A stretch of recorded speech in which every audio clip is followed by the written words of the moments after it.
Right. So this is the final topic that we will be covering for this course of yours, investments and analysis. This topic is related to managing your own portfolio.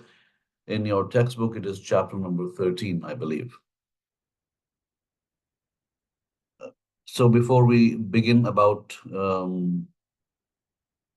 discussing the management part of the portfolio, what we need to recognize, ladies and gentlemen, is that a portfolio needs to exist before it can be managed. So portfolio construction is something that would have to come before the management of the portfolio. So that's why I have pre-written here for you, as you can see on the display, that portfolio construction would be something that would act as a prerequisite to portfolio management. So let's begin by making some introductory remarks here.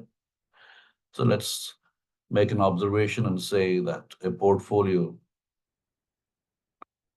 would need to be constructed. Unless and until a portfolio is there, what is it that you're going to manage really? So a portfolio needs to be constructed before it can be managed.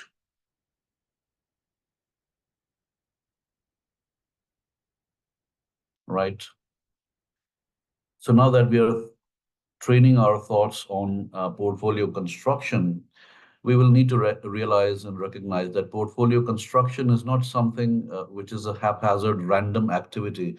It needs to follow a certain process. So let's have a brief look into the process of portfolio construction. If you have consumed the content of the previous topic, modern portfolio management, you will be aware of the process, but I will still give you a brief kind of an overview here. So the process of portfolio construction.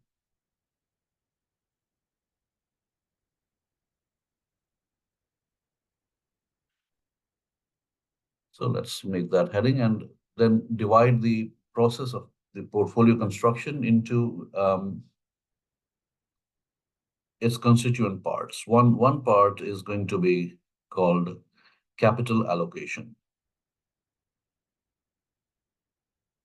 That is where the process starts from, where as an investor, you take a decision on how much money it is that you want to invest between risk-free asset and risky asset. So the distinction of your investable capital between risk-free and risky investment is what the capital allocation decision is all about. So when you're asking yourself the question, how much to invest in risk-free asset and how much of your investable funds should be invested in a risky asset. So when the decision is about this, so I'm putting a question mark here. How much money should be allocated to the risk-free asset? How much should be allocated to the risky asset? When this is the thing that your mind is occupied with, then you are involved in a capital allocation decision. Once you have made this allocation, let's say 20% of the money you want to invest in risk-free asset, and 80% of the money you will take to the risky marketplace for investment. So once the allocation is done for the capital, then you will split open this risky part here. So within the risky part, then the next step would be what we will call asset allocation. And we will talk a little bit more about it at a different point in this chapter later on, asset allocation. But we are mentioning it for the sake of continuity here at this point. Asset allocation is where, as an investor, you are deciding how much to invest in which class of risky assets. So asset allocation will, what it will involve is deciding upon various asset classes, first of all, asset classes, right? Asset classes within risky assets, there can be many type of assets, right? So for example, one type of risky asset is all investments related to equity. So all your shares and stock is one asset class.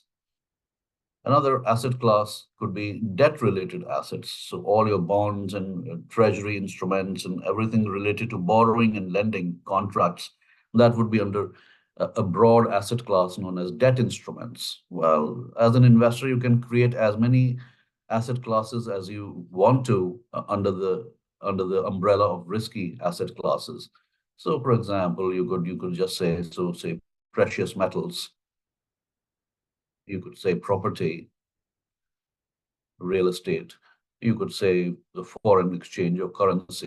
So any number of n number of asset classes can be created in which you might think about investing your money. And then once you have identified the asset classes, broad asset classes, let's say for the sake of simplicity, that a part of money, 20% of the money at this particular stage, 20% of the money has been allocated to the risk-free asset, maybe let us say T-bills. So that part is done, that's easy. 80% of the money, however, has to go to the risky assets, right?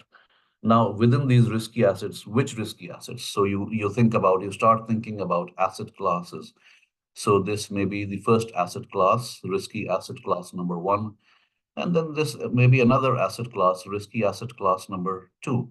And now within these two asset classes also, then you will need to decide, well, this amount of money is going to be allocated between this item, let's say, and this item, let's say. So then how much will go to this asset class and how much will be allocated to this asset class? When you are taking this decision, that is the asset allocation decision, right? And then within each asset class, now let's say, let's pick up one asset class here, equity. Now it is not as if, well, you've decided you are going to invest some of your money, this some part of this money here, this money, some part of this money will be invested in equity, right? But it's not as if you're going to invest all of your money in just one equity share, right? So because we all know the principle of diversification. So what you're going to do is within this equity class, within this asset class, equity, you're going to decide which company's shares, company A's shares, company B's shares, company C's shares. And let's say we want to invest in five different stocks. So five different stocks, which five will be there, A, B, C, D, and E, or L, M, N, O, P. Well, that is a decision that you have to take. So when you take this decision, this is part C. We can write here is this as part C. It is security selection. And it is at this stage of security selection that you're really diversifying, right? This is where you're trying to not put all of your eggs in one basket, right? So imagine this equity as a basket. Imagine debt as a basket, and these various securities inside are the various eggs. So you have in these eggs in this basket. So let's color and see. These eggs belong to this basket, and maybe bonds F, G, and H belong to, these are the eggs which belong to this basket. So basically, overall, the process of portfolio construction would involve adhering to the principle that don't put all your eggs in one basket, and then also choose your baskets carefully. So these are the various baskets here, right? And each of these baskets can have various eggs where you decide and pick and choose which securities or which type of investments would be suitable for you within a given category. So if you look at it in a top-down approach, you can visualize your portfolio construction process as this. So let's just put a dividing line here and write this P for portfolio. So I'm saying, or let's say, let's use another letter. Let's say C. C for complete portfolio, total portfolio. So this is your total portfolio, overall complete portfolio.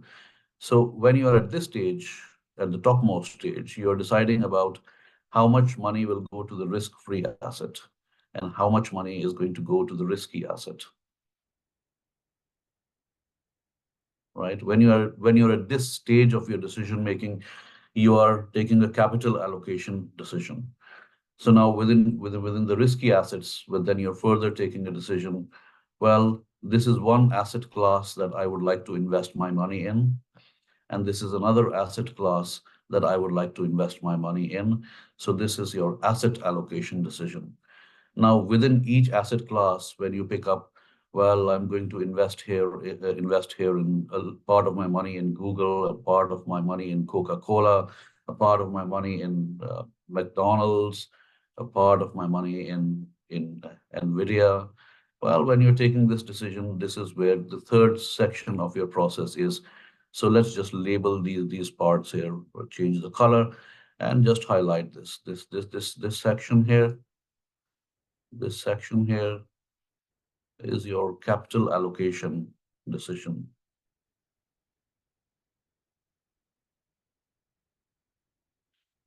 This section here, this section here is your asset allocation decision, about which we will talk a little bit more later on, right? And this part here is diversification, and security selection. Ladies and gentlemen, since we are having a virtual meeting, if there is anything that you do not follow, or if you would like me to repeat something, you will please raise a hand or put a message in the chat box so that I know that this is what you require me to do. Otherwise, I'm just going on with my oratory. So diversification and security selection here. Right. So this is briefly the portfolio management process. What you would have focused on mostly when if you had the time to consume the content of modern portfolio management, where you were calculating the return of the portfolio, risk of the portfolio, you were drawing up an efficient frontier, and so on and so forth. That is where you were all doing all of that. You were calculating the portfolio return, you were calculating the portfolio risk, you were calculating the covariances, you were looking at the correlation of returns between the assets, and you were trying to pick up the most efficient portfolio by drawing up an efficient frontier. If you had time to look at the topic, if you could consume that one, then you would realize that you were doing all of those activities to help you in identifying which securities might be the best ones for you to incorporate into your portfolio. So you were involved with this activity, security selection, and you were doing this for the purpose of achieving a good enough diversification. And you wanted to achieve diversification because you wanted to reduce your unsystematic risk. Why I say unsystematic risk is because you should be aware from your previous knowledge as well as the knowledge obtained through chapters 4 and 5 of this course, that the systematic part of the risk is something which does not respond to diversification activities. It's undiversifiable, because systematic risk would be something that you cannot run away with, because those are some factors which affect all type of investments, right? So no matter whether you invest in Google, or you invest in NVIDIA, or you invest in Apple, well, you will still be exposed to certain common risk factors which cannot be done away with. And those common risk factors are the systematic risk factors. Diversification or stock selection or security selection would help you in only reducing the unsystematic part of the risk, and that's what is the intention here. Right. So once we have made the point that let's not lose sight of the fact that the topic's title is managing your own portfolio. And we have begun with a little bit of a commentary on the fact that unless a portfolio exists, there's nothing really to manage. So the first thing will have to be to construct a portfolio. And portfolio construction would have to follow a certain process like this: capital allocation, asset allocation, and then security selection. Then the question changes to, why is it that we need to construct the portfolio, and why is it that somebody needs to manage it? Well, who needs to manage a portfolio? Well, of course, individual investors like us, and also institutional investors would need to manage the portfolio. So let's just make a remark here, as we've been doing before. Investors need to manage.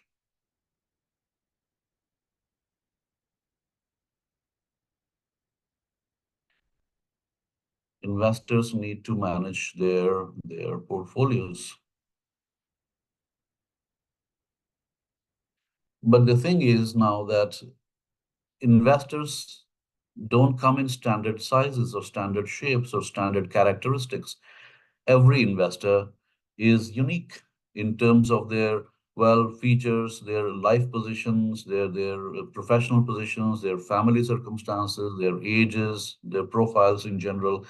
And so their objectives in terms of how much income they need to generate from their portfolio, how much capital they want to get, what is the rate of capital appreciation they want from their investment, what is their risk tolerance and risk preference, how much, what level of risk they are willing to assume. They all are going to be different. So investors will come in different shapes and sizes then. And because investors will have different and unique characteristics, um, they are going to further inform, they are further going to inform the objectives and policies for their respective portfolios. So let's just write down this remark here and explore it a little bit more. Every investor, we are saying, is unique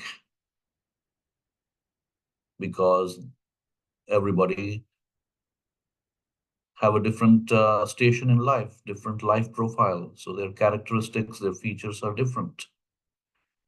Because their characteristics and situations are different, so their objectives about what they want their portfolios to do for them, they are also going to be different. They may be identical, they may be different. There is no hard and fast about it. So since these investors have different characteristics, leading them to frame different objectives for themselves, so those objectives, in order to now achieve these objectives, what they will have to do is to maybe now construct the portfolios according to some objectives. So investor objectives are something which are going to inform portfolio objectives, portfolio objectives, and portfolio policies,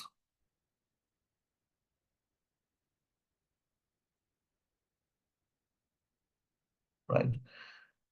So once we have an understanding of that, then we need to explore why investors might be different in what regard. We know, we know that investors have varying characteristics in terms of, let's say, let's just create a sample checklist. We would have done that in chapter 1 of this course as well, but let's just go back one more time and look at it. Why do investors differ in what regard? Well, somebody might differ from another person in terms of the level and stability of their income.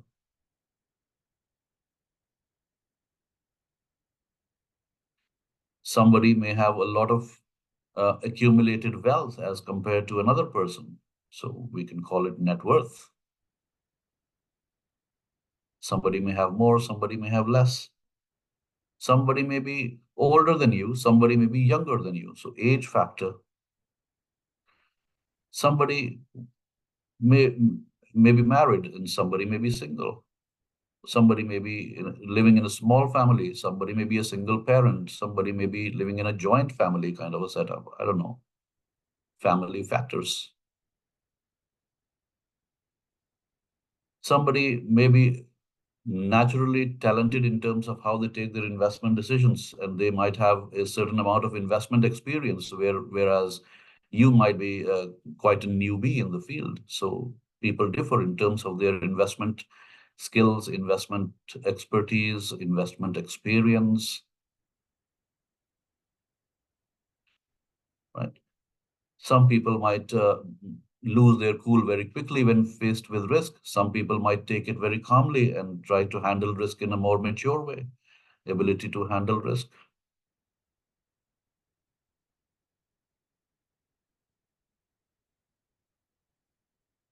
Some people's income may not be enough so as to attract a tax liability, but most working people have to foot tax bills. So that's another consideration. So we could keep thinking of various factors which kind of create a difference between one investor to the other. And basically then that this whole thing and more, maybe if you keep just thinking about this and keep on expanding the list, you will find n number of factors which can create a difference between one and the other person. So because of this list, and which can be ever growing, uh, the objectives that the investors will have will differ, and they can basically be classified into three broad parts. These differences, investor differences, can lead an investor, one type of investor, to think that what they require their portfolio to do for them is to provide them a high level of current income. Another group of investors may feel that, okay, they have their salaries and other sources of income to put their monthly expenses. So it's not as if they need a portfolio to provide them with their living expenses. Instead, they would like to save some money and invest that so that their capital grows at a significant rate. So high capital appreciation or high capital growth might be another objective. And then, well, as we said here, tax, management of your taxes. So any investment, if it has to pass their scanner, has to be somewhat tax efficient, in the sense, as we said in chapter one, also, it's not about the money you make, it's about the money you get to keep that is more important. So a tax efficient investment would allow you to keep more money with you in your pocket, right? So investor characteristics lead you to formulate any of these three investment objectives, right? So once we have an investment objective, once we have an investment objective, then we will need to set up a portfolio which will kind of meet either this objective or this objective or this objective. So if we are looking at portfolio objectives and policies, so which are being informed by what the investors want their portfolios to do for them. So if it is really that they want current income, or we could include another thing here, current income, or their focus might be on simply preserving the capital preservation instead of capital growth, capital preservation, then we need to think about how to construct a portfolio, how to do the capital allocation, what kind of asset classes to consider for such kind of a person, and what kind of securities to select for such kind of a person. Because what they're telling you when they're saying that we want to supplement our current income, or when they're telling you that we want to make sure that our capital does not get eroded by the uncertainties of the market, our top priority is to preserve the capital, then what they're telling you is basically, as an investment consultant, if you read into their minds, they are telling you that look to construct a portfolio which doesn't have too much risk. Look to construct a portfolio which kind of follows a conservative investment strategy, not too aggressive, conservative investment strategy. Play safe. And therefore, if you have consumed the content from the previous chapters, you would realize the truth of this statement, that such a portfolio created with an objective to preserve capital would usually, most of the time, contain low beta securities. Low beta securities would be ones which will have a lower systematic risk as compared to a higher beta security. A low beta security is also known as a defensive security, right? Then if somebody is, on the other hand, saying that our prime objective is capital appreciation, we don't care too much about current income. We have other sources for that, but we want that whatever we are saving should grow at a rapid rate and grow into a significant amount. Then what they're telling you actually is, as an investment consultant, if you're listening to them, what they're saying between the lines is that focus on a portfolio which kind of is a little bit riskier, high risk investment strategy,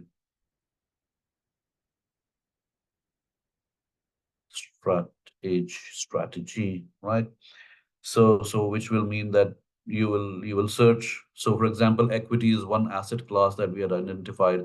So once your client is telling you that capital appreciation is my kind of thing, and I'm willing to tolerate a more than average level of risk, then accordingly that tells you what type of stocks to look for to include in such a portfolio. Maybe you will look at more speculative stocks, maybe you will look at more tech stocks, maybe you will look at more aggressive stocks, maybe you will not look at defensive stocks, maybe you will not look at you may not be considered too much with income stocks like that.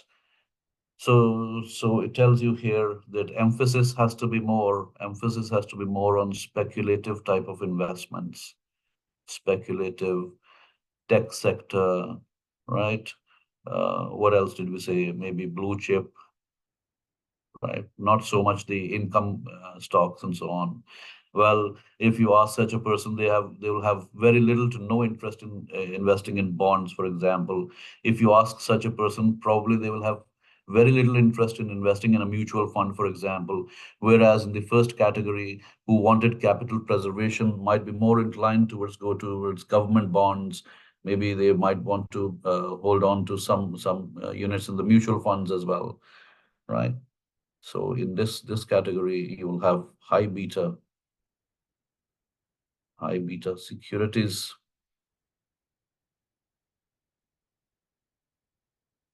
And the third one that we had identified was somebody with an objective of keeping the tax guy away, tax efficient,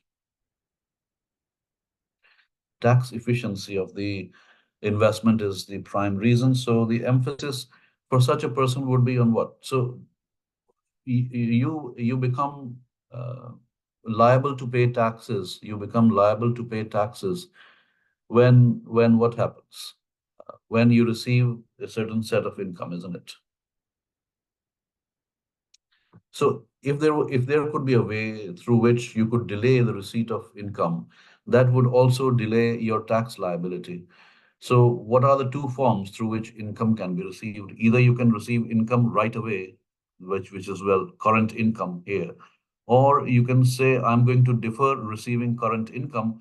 Instead, I would likely want to invest in those type of portfolios more, which give me more capital appreciation. Capital appreciation is that your portfolio will keep reporting healthy profits, but they will remain on paper all the time. But so as long as they remain on paper, it will not make you liable to pay taxes on paper profits. So basically, the emphasis here is on capital gains more than current income.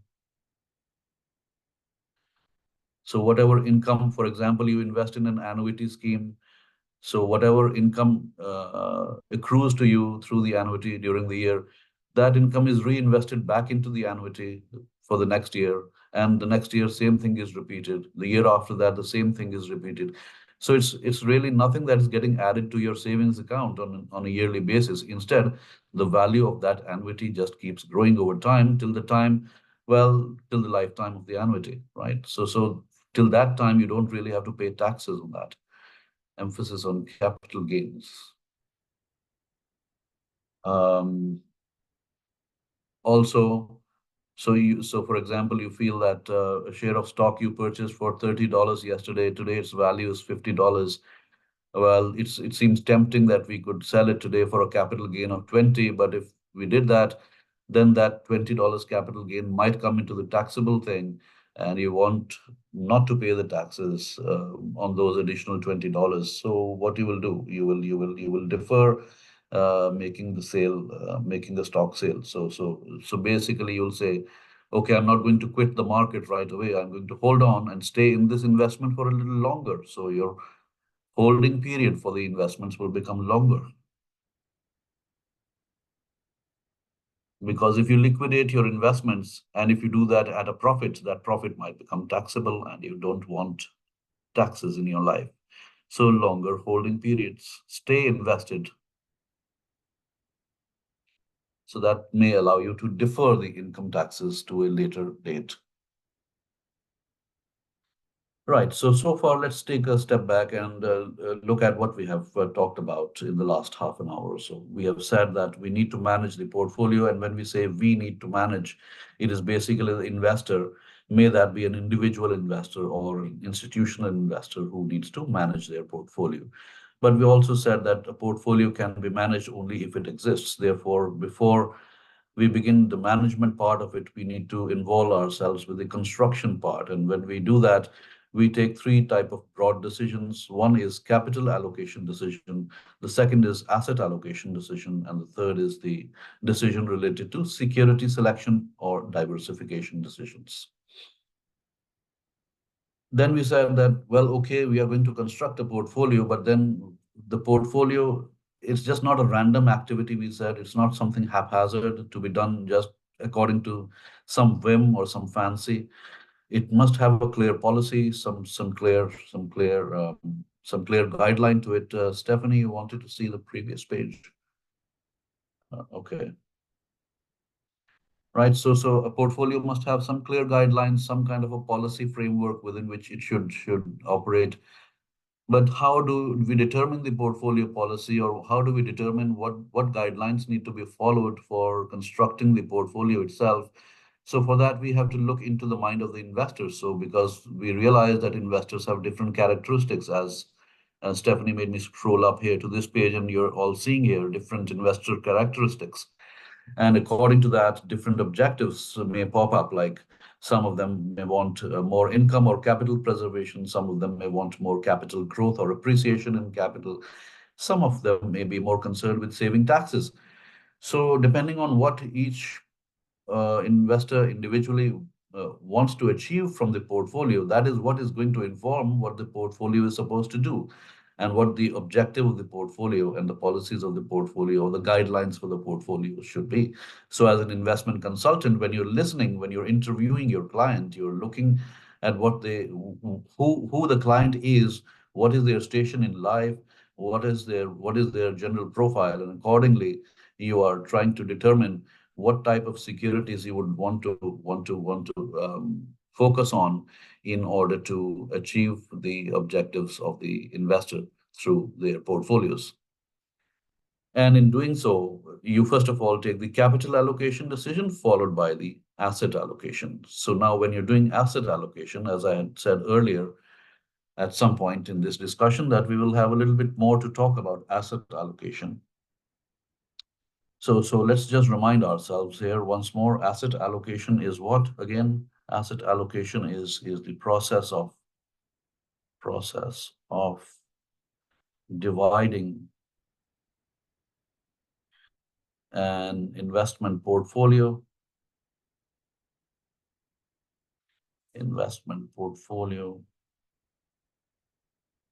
into, as we said before, various asset classes. Right. So for simplicity, we had just assumed two. So let's say one asset class was equity and one asset class was debt. And now the decision is to what percentage goes here and what percentage of money is supposed to be invested here. So these are the question marks.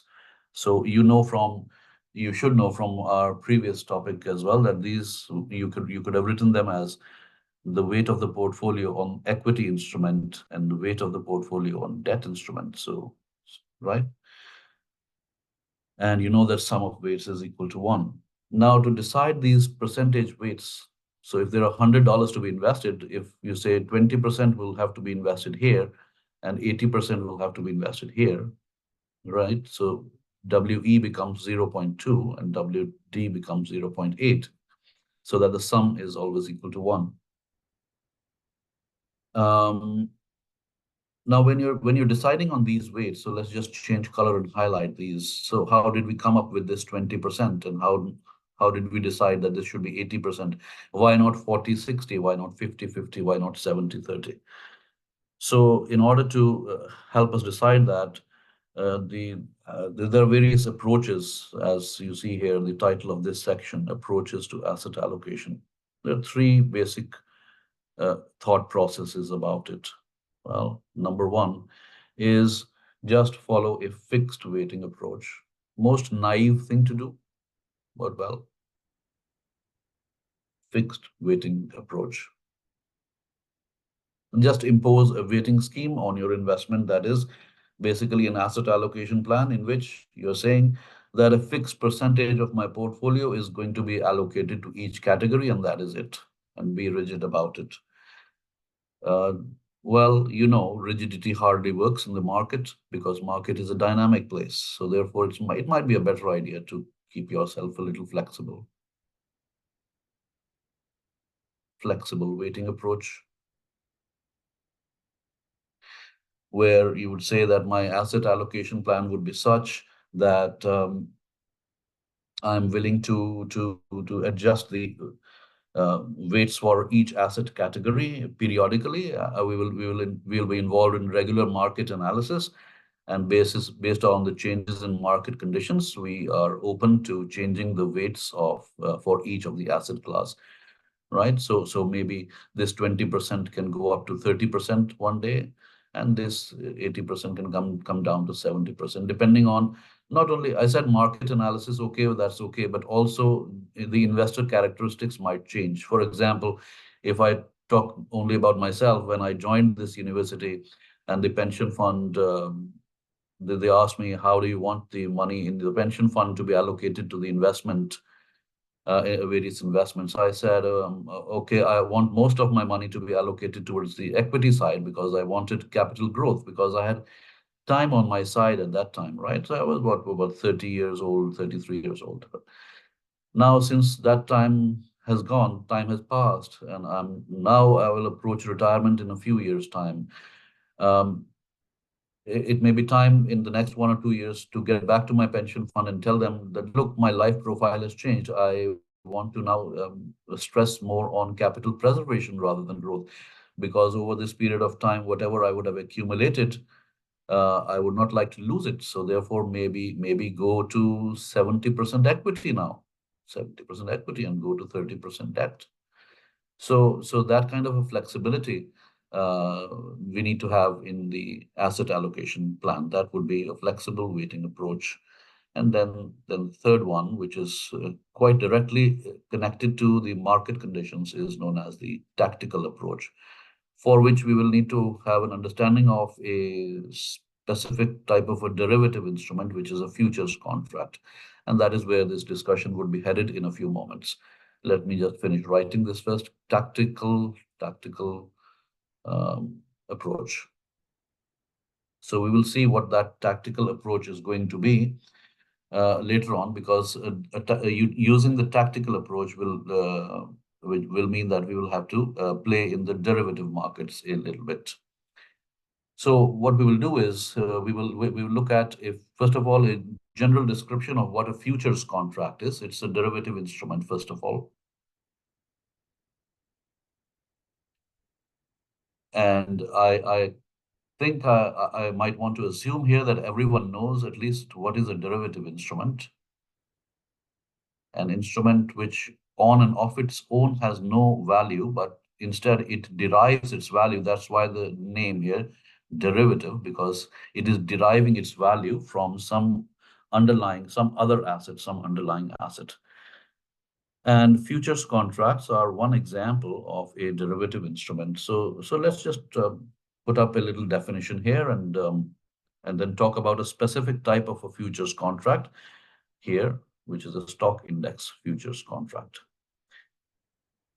A futures contract. So let's just take some time and write it out. A futures contract is a contract to deliver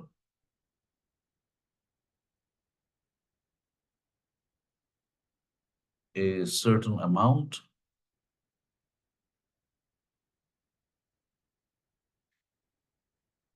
of a specified item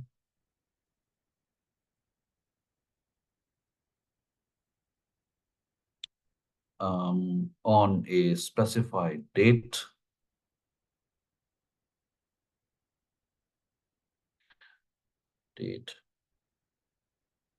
um, at an agreed upon price or at a specified price.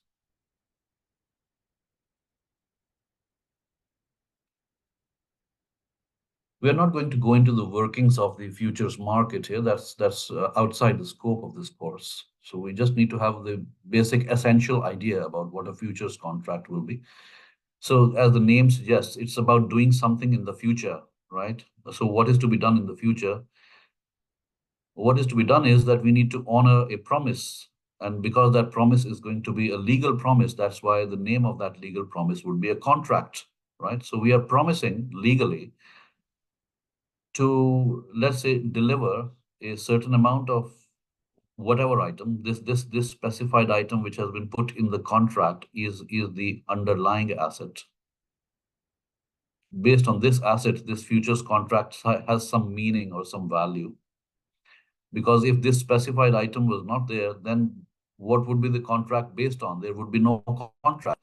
There would be no contract, there would be no talk of future. So the existence of a futures contract tells you that it's a contract to do something, and unless that something is there, that specified item, which we call as the underlying asset, unless this underlying asset is there, then there can be no futures contract around it. So we are agreeing to deliver a certain amount of a specified item on a specific date at an agreed upon price. This is also agreed upon, specified in the contract itself. So everything is locked in kind of here, right? So let's just make some more space here.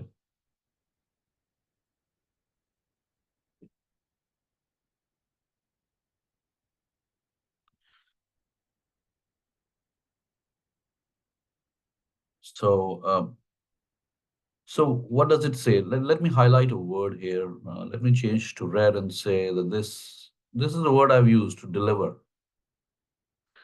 What if I rewrote this sentence and said a derivative instrument, a futures contract is a contract to accept the delivery of a certain amount of a specified item on a specified date at an agreed upon price? What do you think? Will that be a futures contract as well? The answer is that yes, that would be a futures contract as well, because once the language of the contract is specified in this way, where we have used the word deliver, just imagine in your mind who is the one, what will you call a person who is delivering a certain amount of specified item? A seller is supposed to make the delivery, isn't it? So somebody, maybe through the language of this contract, what I understand is that somebody has agreed to sell a certain amount of a specified item on a certain date in the future at a price that has been decided today itself, right? So since that somebody is going to make a delivery, they will be called a seller. And any seller in a futures contract, we say that they have taken a short position. Short position. Remember this. But well, for somebody to act as a seller, there has to be a counterparty, isn't it? They are not going to sell it to somebody in a vacuum. There has to be somebody who is willing to take delivery of the product. So somebody who will be willing to take delivery of the product will be who? They will be the buyer. So from a buyer's point of view, this contract could have been restated as that this is the contract whereby I agree to accept delivery of such and such amount of such and such item on such and such date at this price that we are agreeing upon today. So from that point of view, it would be a buyer's perspective, and a buyer would take a long position. Well, obviously, if one position is short, the other one is the opposite of that, short position. So remember, anybody who is taking a long position is actually agreeing or promising that on this set date, they will pay the price for this item and accept the delivery of this item, no matter what the price of this item is at the moment in the open market, right? Because it's a contractual obligation. And if you are taking a short position, if you're taking a short position, you are saying that no matter what the price of the product is in the open market, maybe it is selling for $100 in the market, but if I had contracted to sell it to you for 70, I will deliver the item to you for $70 at that specified date. And in doing so, you would have taken a short position. Ladies and gentlemen, if this is the first time you're listening to things like this, then, and if there's an issue, you will please ask me a question.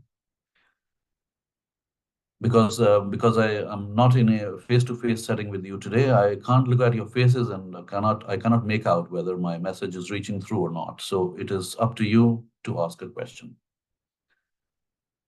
Right. So this is the general idea of a futures contract. Now, based on this, what would be a stock index future? A stock index futures, well, of course, is a futures contract. All right.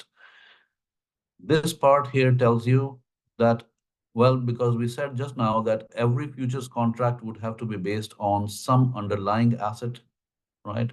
In this case, this is the underlying asset.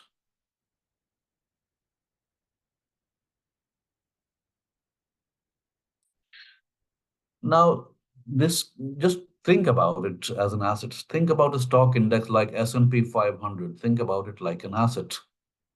And look at the definition of a futures contract that we have written above. We have said from the seller's point of view, from the short positions perspective, we have said that it is a contract to deliver, Now stop here.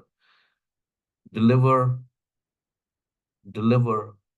How can you deliver a stock index? That's my question. Because if you read on with the definition, it would have said a contract to deliver a certain amount of a specified item.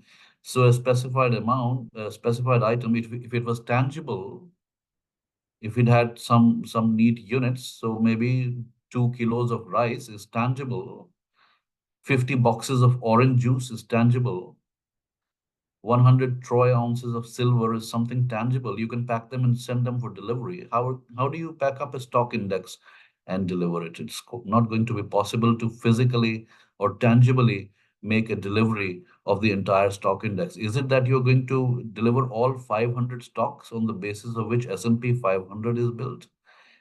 That's going to be fairly cumbersome. So what happens in a stock index future? Instead of making a physical delivery of a physical asset, what the seller or the short position is going to do is that they are going to agree. So we are saying a contract, and I'm writing it from the short perspective here. So let me just write it in red ink. From a short perspective, I'm saying a contract to deliver. But mind you, since there's nothing physical that can be delivered, so what we are going to do is we are going to have to find an alternative, and the alternative for physical delivery is going to be deliver something in cash form. So instead of delivering something, we'll say we'll pay a contract to deliver an amount. So since we are paying an amount, there has to be we'll have to fix an amount because it's a promise that we are making. So promise has to be specified. So I promise hereby to deliver. In other words, I promise hereby to pay you. Who is you in this scenario? The buyer. So you're telling your buyer that at a certain date in future, I agree to pay you an amount which is equal to 150 multiplied by the value of the index on that day, on the date of maturity of the contract. This is how many dollars I will pay you on that day in future. So maybe if this contract is for 3 months, so you're telling your buyer after 3 months, I will pay you an amount, cash amount equal to 250 multiplied by whatever is the value of the index on that particular day after 3 months, right? Now, because you're selling this, so your position is short, you're a seller, so therefore your position is short, and this is what you're saying to your buyer. So what the buyer's position is,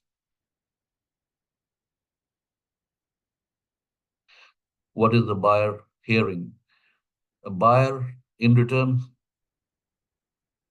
will say what?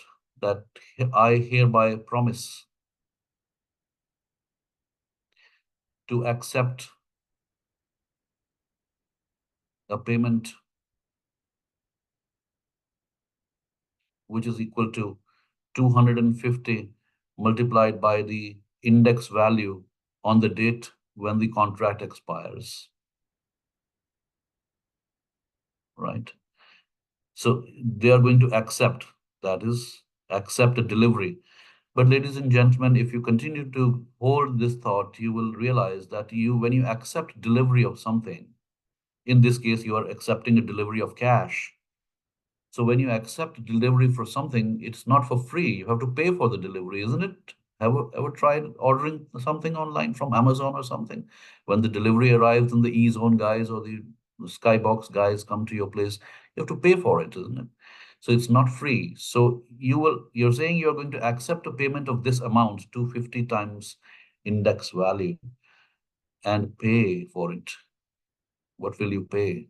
In return, what's the price that you will pay for it? You will pay an amount which is equal to 250 times the index value today on the day of entering the contract. So basically, the buyer is saying to the seller, take some money from me today, which is equal to 250 times whatever is the value of the index today, right? I will give you this money today as the price of the product. And what is the product? The product is cash equal to this amount, 250 times index value at maturity. Ladies and gentlemen, you will please indicate to me if you have not understood the idea, because we'll take up a small example just now. Before we do that, before we put this into numbers, you need to make sure that you have understood the central idea of this thing. I'm trying to do it in as short a way as possible because this is not a derivatives course, really. Are there any questions?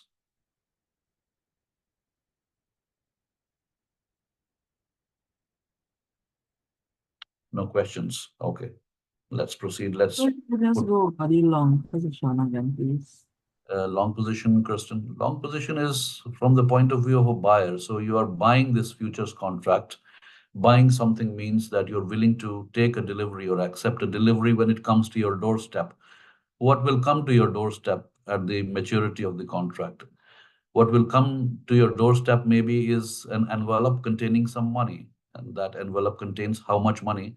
It contains 250 multiplied by whatever is the S&P 500 value is today, 250 times index value. This amount of money you will find in the envelope, this amount of money, where I'm drawing the squiggly little lines, right? But this envelope will come to you for delivery. You will take it, but somebody who is giving you the delivery will not give this envelope of money to you for free. In return, you have to pay them back something. What is it that you are going to pay them back? It is basically it is a prepaid order. You're saying at the top of the 3 months that today I will pay you this amount. Today I will pay you this amount. So if we were to look at it as a timeline, if this is today, time zero, and this is when the contract matures, so let's say 3 months time. So you are telling as a buyer, so just notice the color. I'm continuing with the same color which belongs to the buyer. So as a buyer, you're saying you're paying for the product upfront. What amount? 250 multiplied by whatever is the value of the index today, right? And the delivery of the product will come in 3 months' time. When the delivery of the product comes, then at that time you will receive the product. Receive, and the product is what? An envelope of cash containing how much money? 250 multiplied by the index value of that day,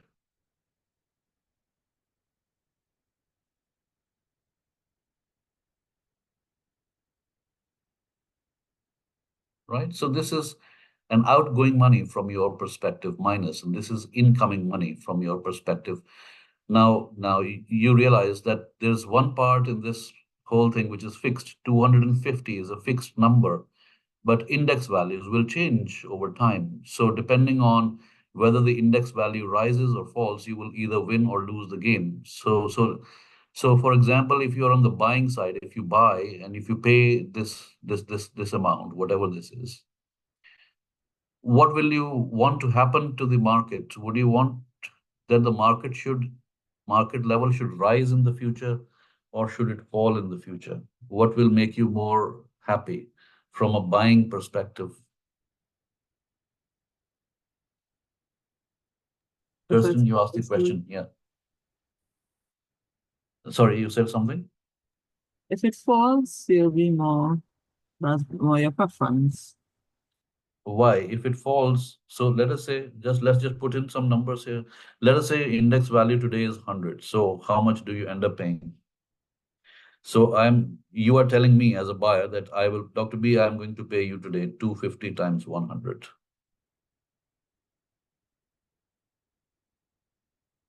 Right?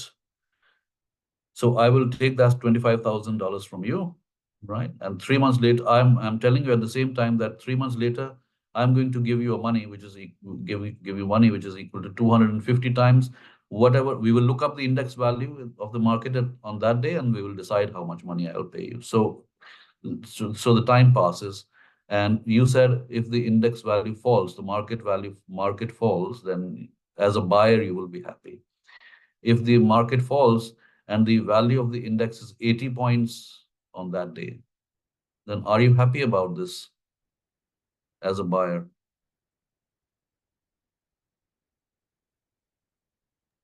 No, sir. Are you happy about this? No, sir. You know, you can't be happy because you paid me hundreds. Well, 250 is constant, so let's just not, it just doesn't really matter really in the analysis. If we focus only on the variable part, you gave me 100 units of the currency times 250, and you received 80 units of the currency times 250. So you paid me more than what you received. So you will not be in a winning position. Instead, if it was a seller now, they would be happier. So for sellers, so what is the seller saying? Seller is saying, Dr. B, if Dr. B is the seller, he says, okay, pay me today. I'm going to receive a payment of 250 times 100 today because that's the index value. And in return, I promise to deliver to you an envelope which will contain this amount of money at the end of 3 months. So I'm receiving 100 units of the currency from you times 250, and I'm paying you 80 units back times 250. So which means that I'm winning the same amount as you're losing. Isn't that so? So it depends on what stance you have taken in the futures contract. Have you sold the contract or have you purchased the contract? In other words, have you taken a long position in the contract or have you taken a short position in the contract? That will determine whether you are whether you'll be feeling happy at the end of the day or sad at the end of the day, depending on which way the market goes. Are we okay, ladies and gentlemen, with the idea? It's still an idea. It's just the essence of the whole thing. Any further questions, No, sir. Kirsten? Okay, No, sir. okay. So let's move ahead. Let's just construct, and if you have your calculators handy, give it a try yourself. Let us say you sell a stock index futures contract today. You sell a stock index futures contract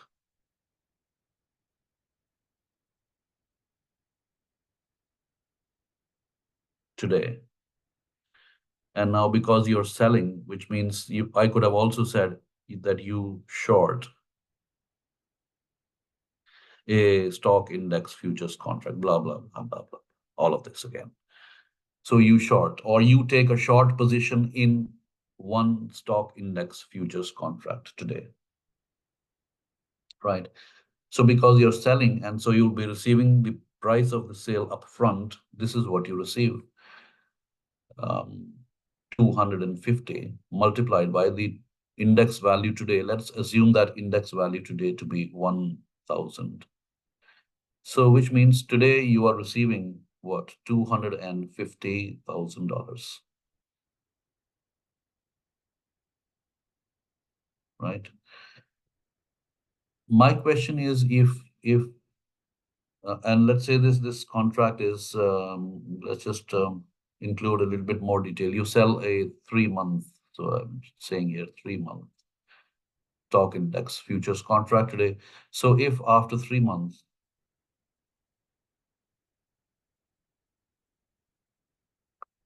S&P 500 is equal to 900 points, what is your profit or loss on this whole game? Can anybody tell me, please?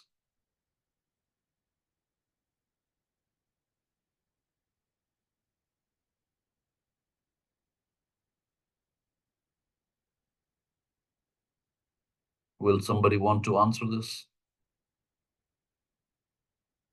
Sir, is it 25,000? 25,000, Michaela, is it a profit or a loss? A profit. Yes, that will be correct. Thank you. Thank you for your response. Why it will be a profit? Because when you took a short position, you sold and you received a price which was equal to this amount. Because you've received a price for something, now you have to deliver something. So after 3 months, when the time for delivery comes, you pay, you deliver this. At that time, the index value is 900. So you say, I'm going to pay you this amount, which will be what? 9 5 is 25, and 9 2 is 225. Am I right? So this is what, so this was your receipt, the receipt. This is your payment. So profit is equal, you receive this and you pay this 250,000 minus 225,000 is equal to 25,000 profit, which also means that somebody who would have taken a long position, remember you sold this contract, you sold it because somebody was willing to buy it. So for somebody who bought this contract from you, they would have lost exactly the same amount, $25,000. So with derivative contracts, it's one thing is good. You need to know just one side of the story because the other side of the story is symmetrically opposite. So if you know that the short side has won by an amount of $25,000, it simply implies that the long side has lost the same amount. It's a zero-sum game. Um, if you're calculating profits and losses on your positions this way, you could also use a little shorter method. I mean, you don't have to write out this whole story. You could just say that profit or loss on the short position, which means when you sell the contract is equal to, you write this number 1,000, because basically the difference between 1,000 and 900 that matters, and multiply this by 250.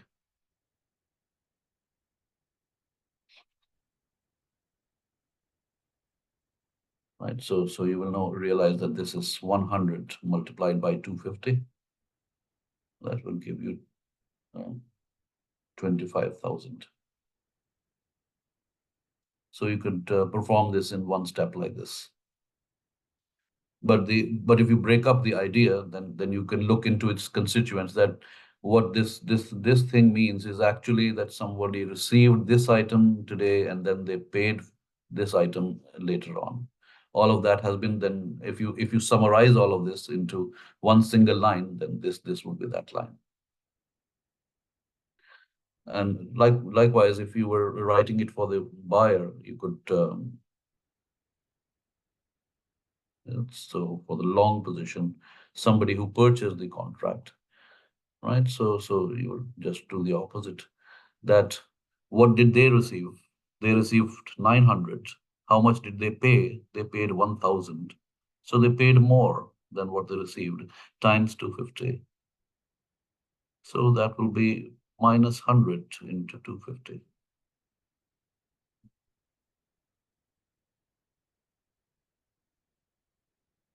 Right? So that's how it can be computed very simply. Let me give you an example for which maybe if you're willing, you may want to try it out yourself, or maybe we can do it together. Let's imagine that we have a portfolio of stocks.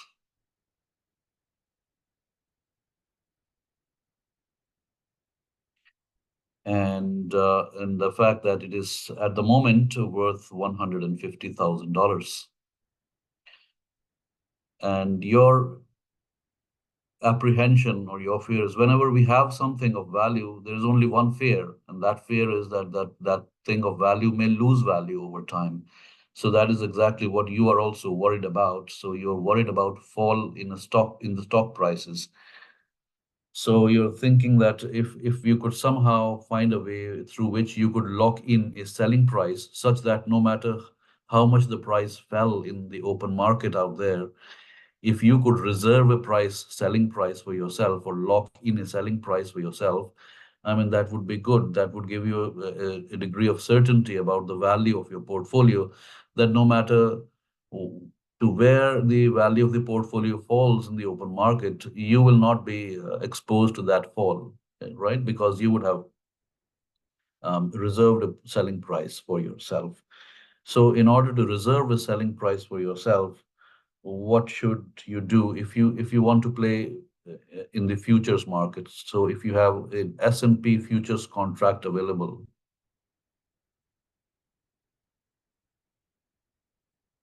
how can this be used to protect the value of your portfolio? Can anybody give me an idea? My question specifically is, I'm giving you two options here. Take a long position in the S&P futures contract, or take a short position in the S&P futures contract. Which one should be chosen? Tia is telling me take a short position. Anyone else who would like to respond to this? Is Tia correct? Michaela, you're also saying you wanted to say short. Yeah. Um, okay, we have two votes saying short position. Well, let's take three, best of three. Any third person wanting to say something?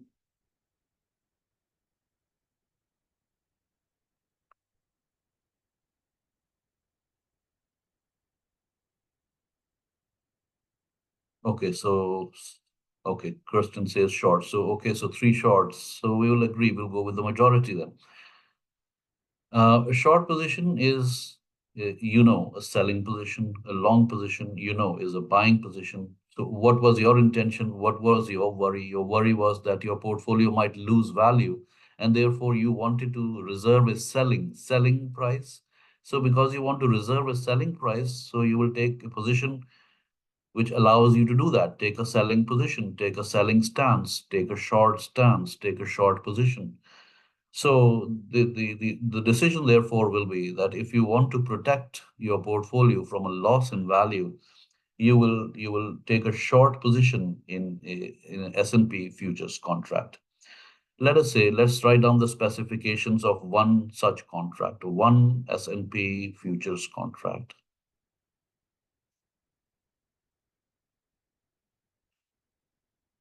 One S&P futures contract comes with the following terms, that it can be sold or purchased today for a value which is equal to 250 times the index value today, and let's say the index value today is 300, so that this is the cost. 25 threes are 75, so if you want to sell a futures contract S&P based on S&P 500, you will receive 75. You will be reserving $75,000 for yourself. You will be receiving 75,000. What is the value that you want to preserve or protect? This is the value that you want to protect, $150,000. One contract allows you to protect 75,000 because that is what you will be receiving when you sell this contract, isn't it? So if you want to receive the full 150,000, what do you want to do? Do this whole thing two times over, isn't that so? Take a position in two contracts. So basically, then your strategy would be that you will go ahead and sell two S&P futures contracts.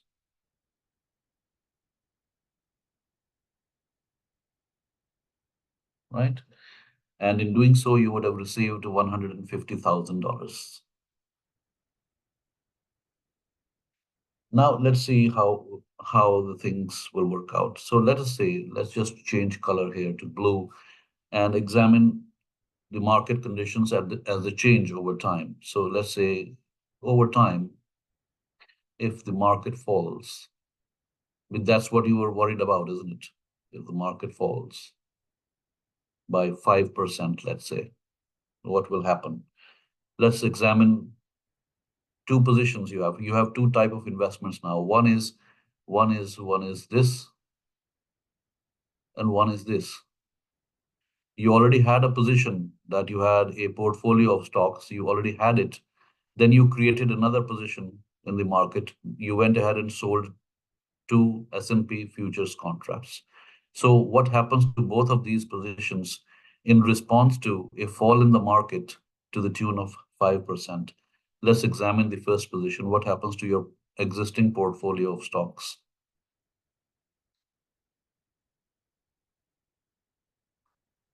Portfolio of stocks. Your portfolio of stock will lose 5% if it is behaving just exactly as the market does. And why I'm assuming that is just to keep it simple. I'm assuming that this portfolio has a beta of 1, so that anything that happens to the market, the same thing is reflected um, point to point in the portfolio. Exactly. So if beta is equal to 1, your portfolio will lose. Loss on portfolio. Exactly whatever is the loss experienced by the market.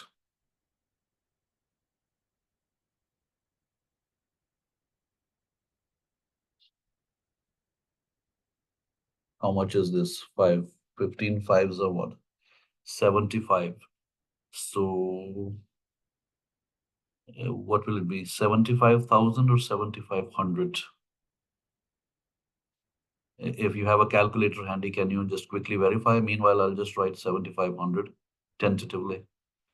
Thanks, dear. 7,500. So this is what we will lose on our portfolio. So this thing is making a loss, minus 7,500. What about the second position? We have a position in futures contract, two of them. And what have we done? We have taken a short position. So, well, first of all, let's just write about the markets. The market falls, new index value, because the S&P is falling by 5%. So the new index value will be what? What was it previously? It was 300. See, here we wrote 300. 300. You're saying 285? Okay, so 300 and minus 5% of 300. So you can write it this way. It works out to 285. Okay, 285 points. So if this is what has happened at the time of when the market falls by 5%, then are you winning or losing in the futures position? Profit or loss on the futures? How much are you receiving? How much did you receive? 300 points. Yes, Tia, that is correct.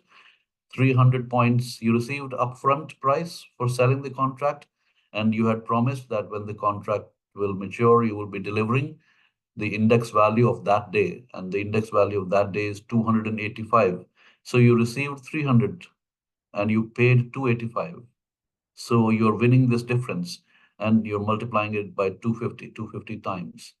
So what are you winning really? You're winning 15 multiplied by 15 multiplied by 250, and that is 7,500. That's not 7,500. This 25 times 15 is what? 3750. 3750.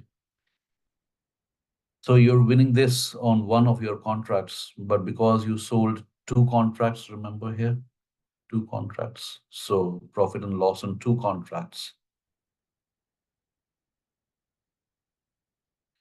is 3750 times 2. So that's 7,500 plus profit.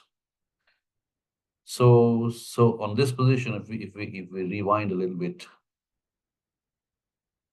on this position, you have a plus 7,500.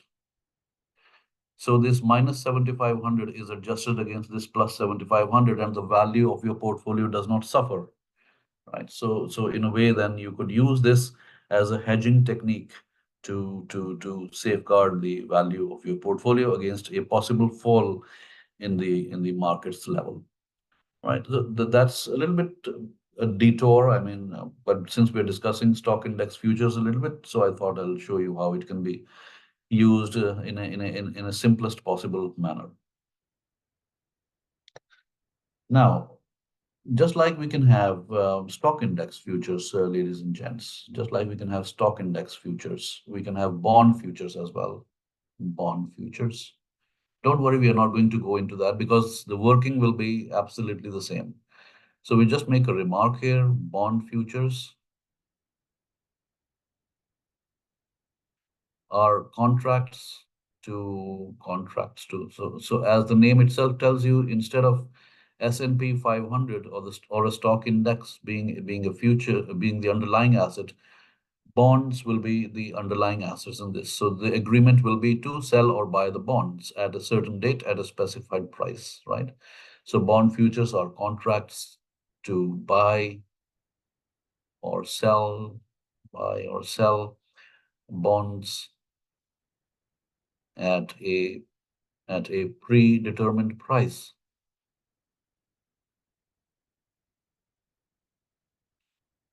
On obviously on the date of by the date of maturity on a specified date. So now that we are aware, and they will work, if we had to make computations, they would work in a similar way as to a stock index future. Only the difference would be that whereas a stock index future would have to be settled, as you saw, by making a cash delivery, in this case, we will make delivery of physical bonds. Certain bond certificates will be transferred to somebody, and we will accept a payment for that, right? Obviously, we will just use the monetary values, so the computations will not be different much.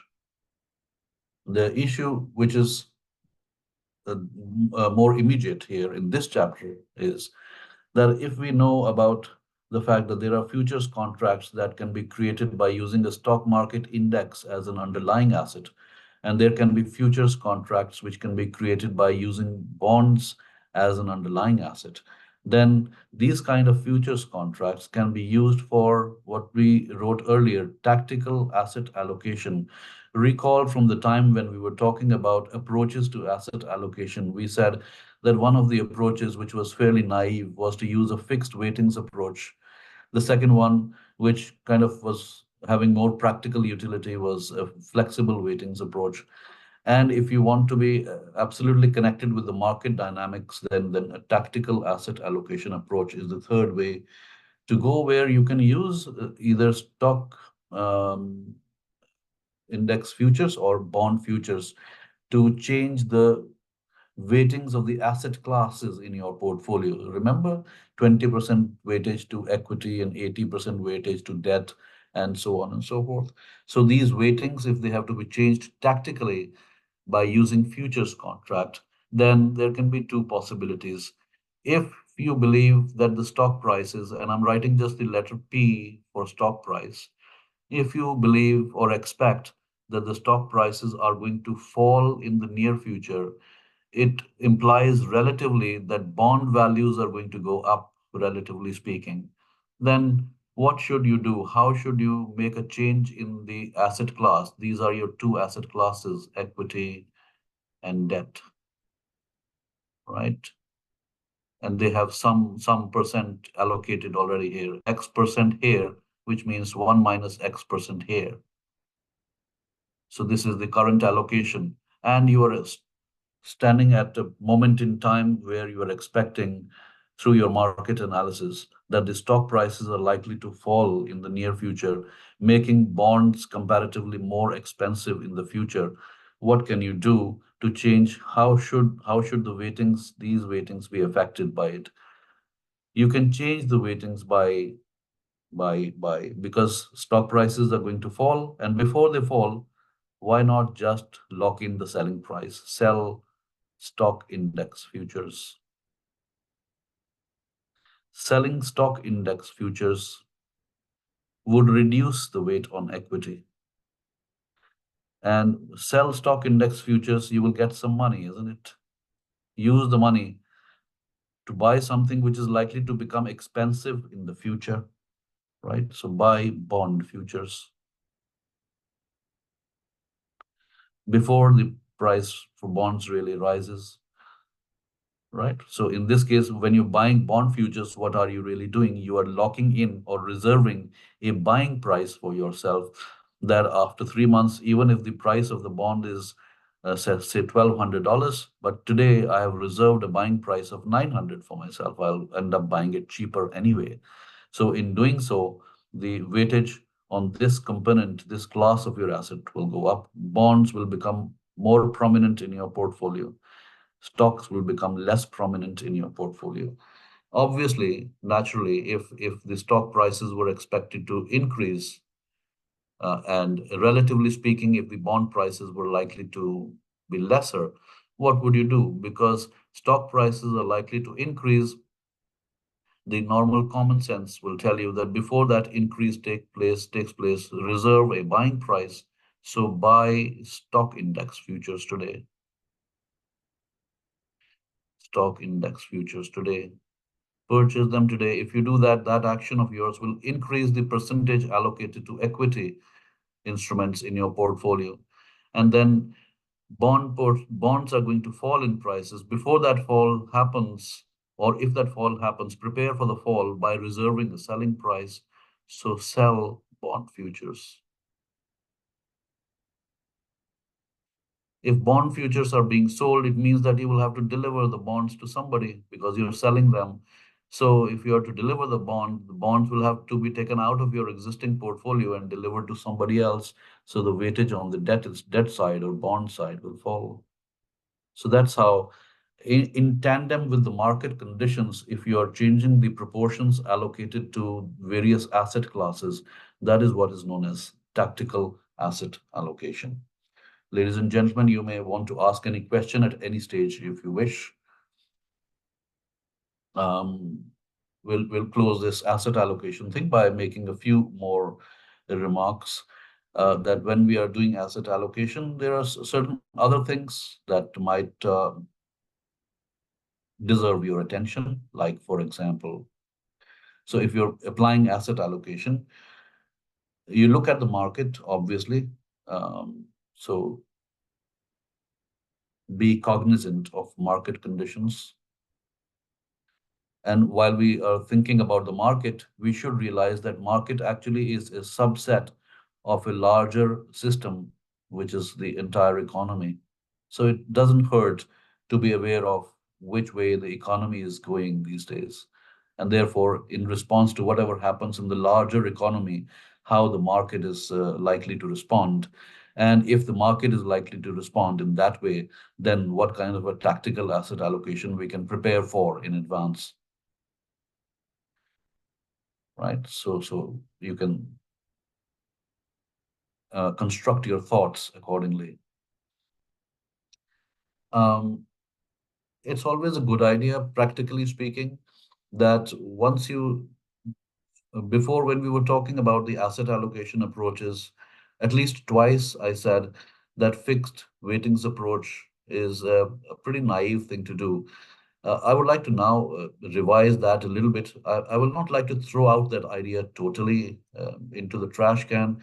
Maybe some of it can be redeemed in understanding the fact that if you remain too flexible, which means that you change the asset allocation every now and then your portfolio will become disbalanced. It will not remain stable because it will be changing too much at too short a time interval. And you know the problem associated with instability of any investment, right? Because every time you will want to change the proportions allocated to to an asset class, every time there will have to be a transaction cost. You will be churning your account way too much, making your portfolio management exercise way too costly as compared to the benefit it gives you, right? So the portfolio was designed to give you some benefit, to generate some income for you, or to preserve capital for you, or to allow your capital to grow, or to provide you some kind of a tax advantage. So those advantages that you were seeking from the portfolio will be compromised a little bit by paying too high a transaction cost way too often. So it's good to be flexible, but just don't overdo it. So when we say do your asset allocation plan, prepare it for at least some reasonable amount of time. So a general plan for about 5 to 7 years, maybe, right? Stay in the market for about this time. Because if you're thinking shorter term than this, then the shorter you go, the more speculative you will become, right? And then the course that you're reading is about investors. You're not reading really about speculators. The other thing that you need to keep in mind, that even if the objective of your portfolio is, let's say, capital appreciation or capital growth, right? Because that's something that attracts you. But the fundamental principle in finance is safety first. Safety first. Because, as they say, if you want to thrive, the first thing that you should make sure about is that you are able to survive, stay afloat first, and then start to swim. Safety first. So the first thing, even though if your objective is capital growth, focus first on capital preservation. Because unless you have the capital, unless you have it, it cannot grow. If you don't have the capital, what will grow then? So preserve it and then make sure that it is there, and then that can be put to some use. Important for you to conduct periodic reviews. Why do you need to conduct periodic reviews? So that your investments and portfolio objectives, the portfolio, how the way the portfolio is functioning or performing is consistent with your investment goals. Because remember, investment goals change over time. And I don't know if you will like this idea. Sometimes it's better to let other people worry about your investment. So maybe some part can be depicted. This can be used maybe or thought about it as an asset class. Though there can be individual preference about it.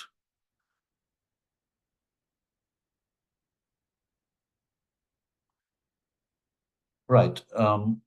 Now let's take a step back and see what we have talked about thus far. We have said that we want to manage our portfolio. But before we can manage, it needs to exist. So therefore, we take a capital allocation decision, asset allocation decision, and a security selection decision to construct a portfolio, diversify our investments, put eggs in different baskets, and take care that we choose the right baskets, right? And then once the portfolio is constructed, we need to manage it. And when we say we mean the investors. Why the investors will need to manage the portfolio is because they want to make sure whether the intention with which the portfolio was constructed, that intention is being materialized or not, if the portfolio is performing the way it was designed to perform or not. So that will take us into the next step of the chapter, where in order to find out whether the portfolio is performing as per what it was intended to do, we will have to evaluate the performance of the portfolio. In order to do the performance evaluation, let me write that with the blue ink here, evaluation of performance. We will take up a few simple numerical examples, but let's just spell out the process first, because everything should be laid out in terms of its process first, so that there is no misstep. Evaluation of portfolio performance. You could call it portfolio performance, you could call it investment performance. The same process would apply. So in order to make an evaluation whether your portfolio is doing what it should be doing, what you need to know first, you need to acquire data. So the moment I say data, the mind starts thinking about what type of data. So I think, what do I need the data for? The answer comes through from the mind. It says I need the data so that I can evaluate how my portfolio is performing. So then what type of data is needed? I need data about the return that is being generated,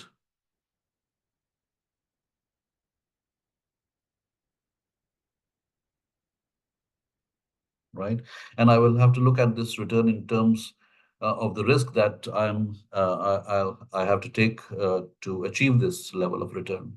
So that data I need to get. Once I have the data about this return, now I find out I have calculated my actual return from the portfolio, then I will not know whether this is good enough or not unless I can compare this with some kind of a benchmark. So there can be two type of benchmarks I can think about.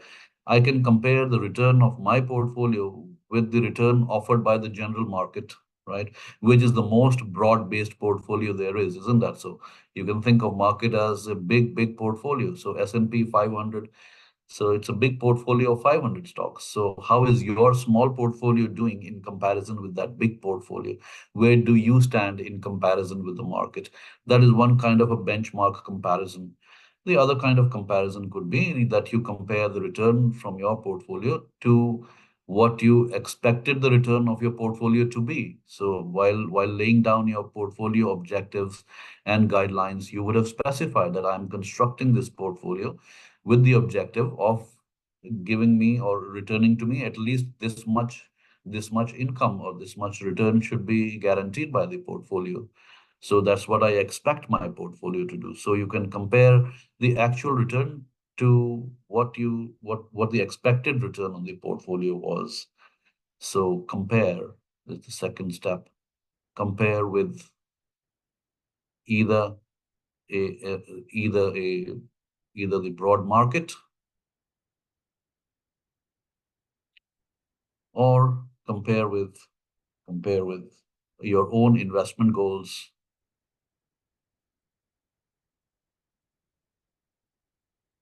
right? So with investment goals, you can ask questions like, am I getting the proper return for the amount of investment risk that I have to tolerate for this? And whether or not there is a problem investment. And if there is a problem investment, God forbid, then determine an appropriate action for that investment. What actions could be possible? Well, investments doing well, keep them. Investments not doing so well, try and get rid of them.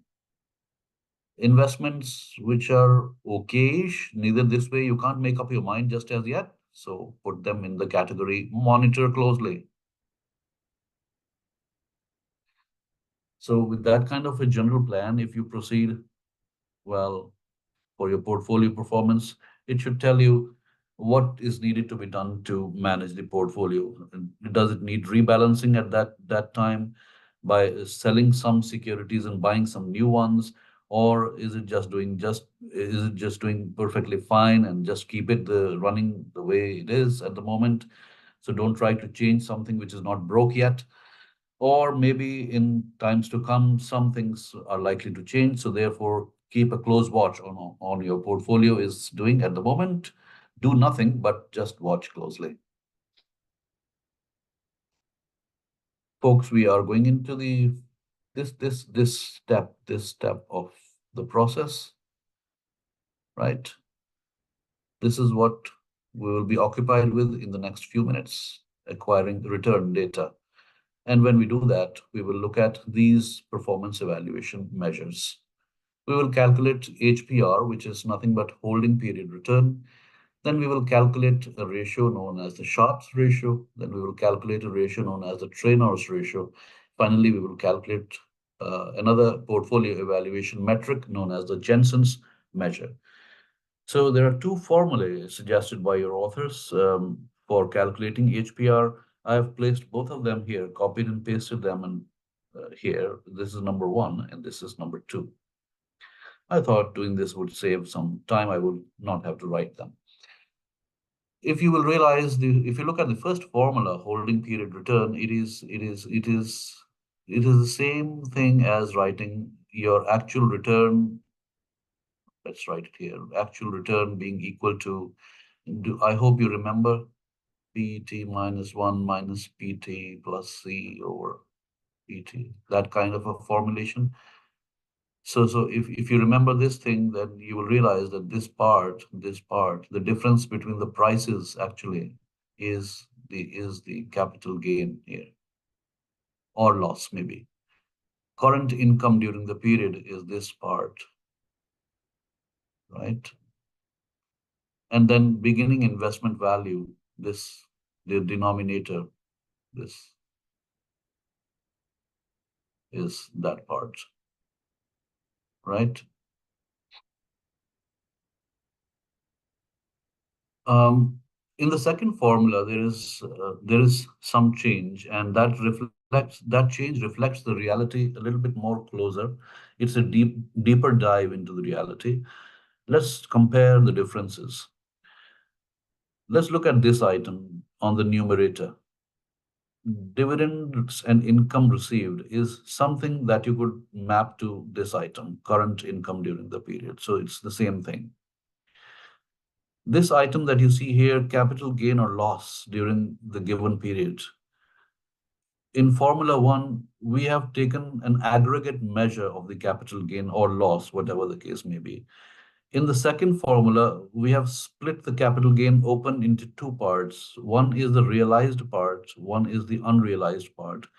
So the total capital gain or loss will actually be a sum total of these two items, realized or unrealized.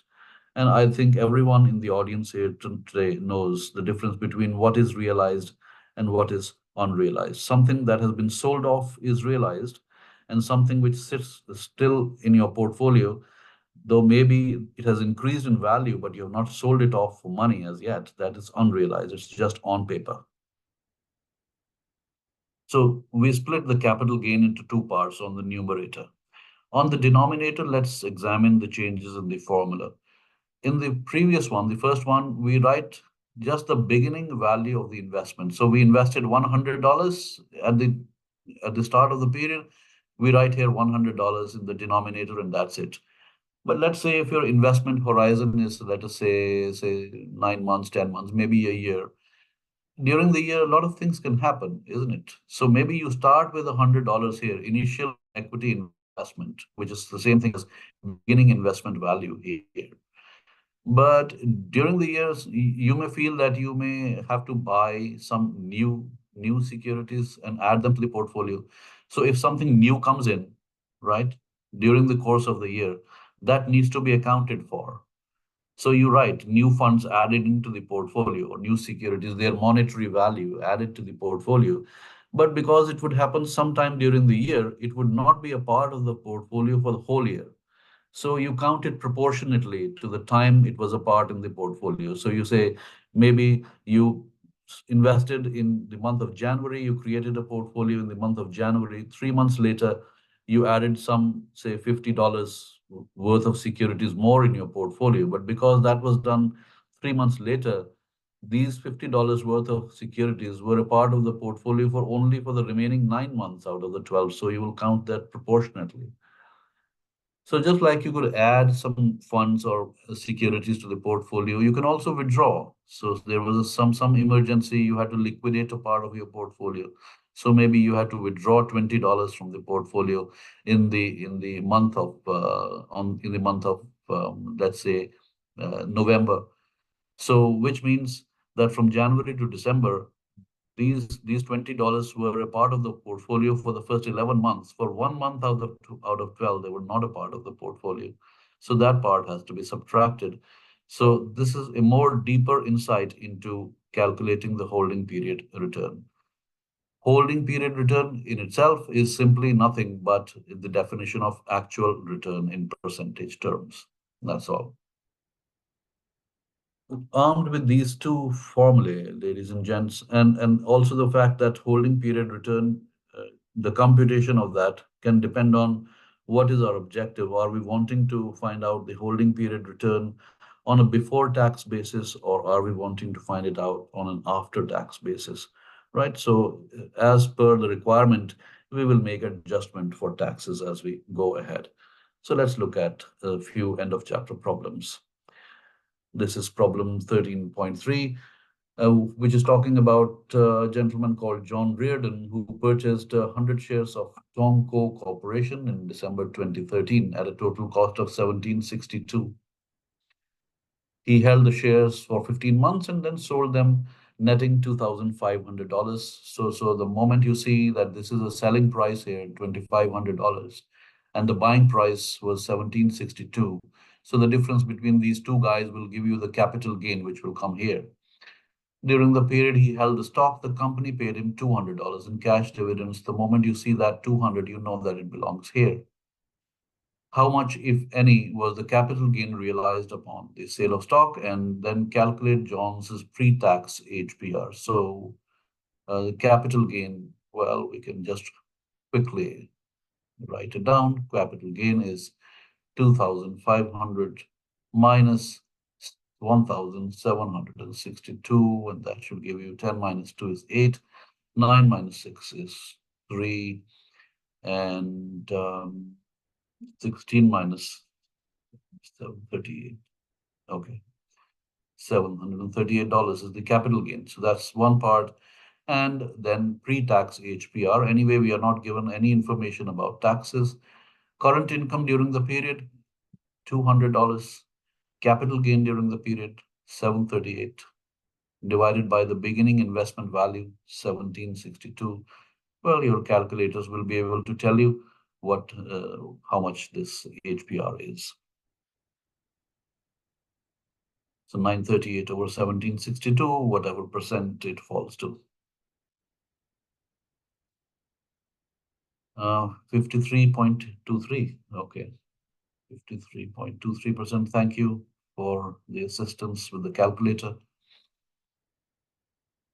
Right, so easy stuff here. Let's proceed to the next demonstration. 13.5.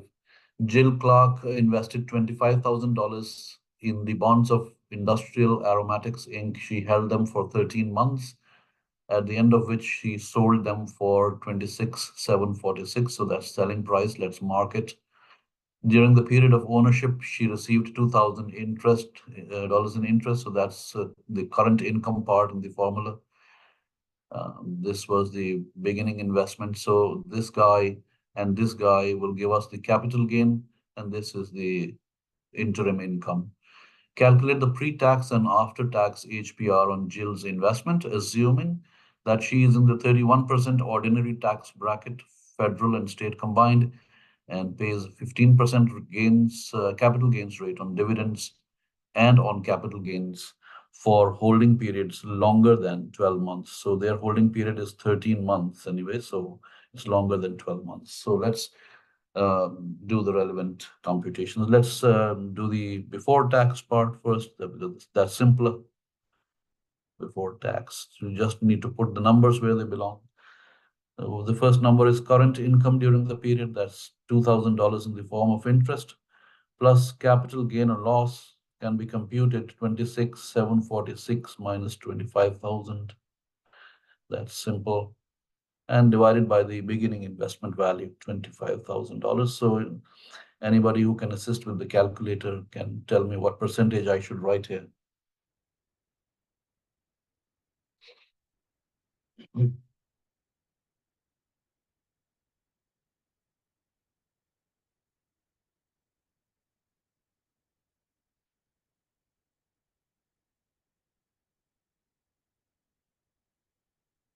14.98. Thank you. So that's about 15% holding period return for these 13 months. Then after taxes, well, let's just compute the income after taxes first. So what are the items? We have interest on which we need to pay taxes. After tax interest would be what? $2,000 is what we receive as interest, and the rate of tax that is paid on interest is the ordinary income tax rate of 31%. So 2,000 minus 31% of 2,000 can be written as this and compute it. I'll wait for the result and put it in. By the time you work it out, I'll write out the next line item. After tax capital gain, 1380, sorry, thank you. So this is 1380. After tax capital gain will be this is the capital gain. So 26,746 minus 25,000. This is the capital gain, and the rate of tax that has to be paid is 15%. So we get to keep only 85% of this. So we can multiply this by 1 minus 0.15.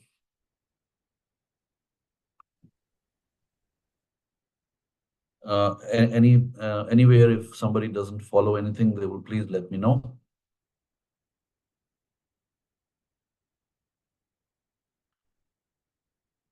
How much is this thing? 1484, thanks. 1484.10.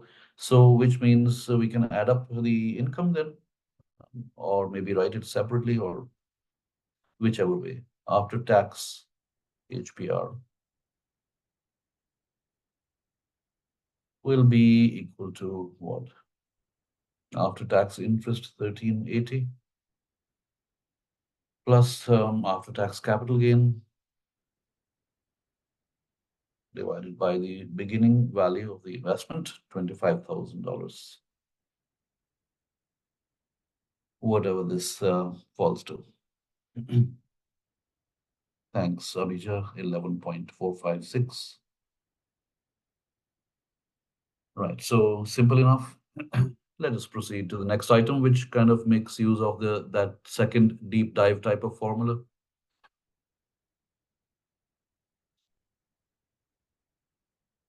Right, so in problem 13.9, it's a story beginning on 1st of January 2014, where Simon Love had a portfolio comprising of 15 common stocks. And it was completely equity financed. He had not borrowed any money to construct this portfolio. And this portfolio had a market value of $264,000. So at the top of the year, this is the value of the portfolio, which means that this is the money that would have been spent on buying these 15 common stocks. At the end of May 2014, so let's just view it. January, portfolio constructed, value 264,000. February, nothing. March, nothing. April, nothing. May, this Simon sold one of the stocks which had a beginning of year value of 26,300. And this stock was sold for 31,500. So now realize the fact that this is a capital gain. Something which was worth 26,300 was sold for 31,500 in May. So this is realized capital gain. We are talking of this item here. So this is what happened in May, that we had a gain, $31,500 minus 26,300. Or whatever this will be. This is the gain here at this point. And then what happened? He did not reinvest those or any other funds in the portfolio during the year. He received total dividends from stock in his portfolio of 12,500. So let's mark this item. And we know that this item is going to map into this. On 31st of December, so nothing happened further till December. Simon's portfolio had a market value of 250,000. Find the HPR on Simon's portfolio during the year ended December 31st, 2014. Measure the amount of withdrawn funds at the beginning of year value. Okay, so let's just write down a few items here before we substitute them into formula. So we know on the numerator, the first item is dividends received. Let's record that 12,500. On the numerator, the next item is realized gain. That we know is equal to 31,500 minus 26,300. That's equal to, Michaela, you told me 5,200. Thank you. Now, what else? Unrealized gain.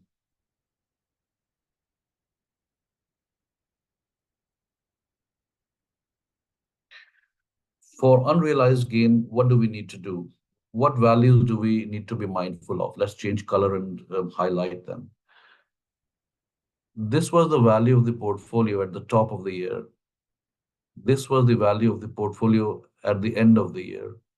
So normally, if there was no intervening event, how would we calculate the capital gain or loss? What would we do if there was no intervening event like this? We would pick up the end of the year value, $250,000, and we would subtract from it the start of the year value, $264,000 from it. And this difference would give us, in this case, a capital loss.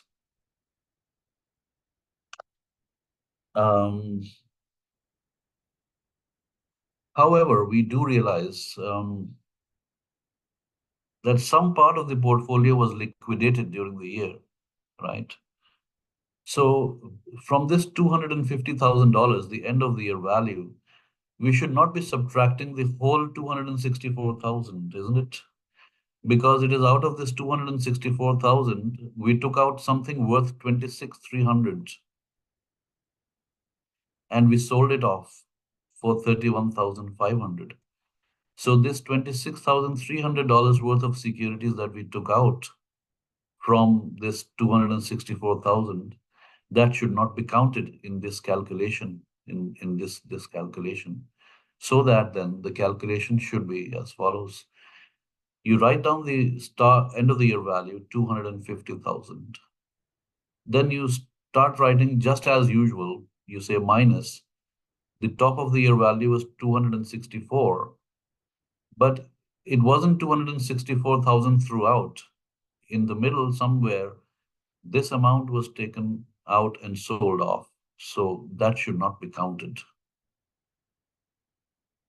And this amount was taken off and sold for this price, giving you a realized gain already, which has been counted here. So it should not be counted here, otherwise it will be double counted.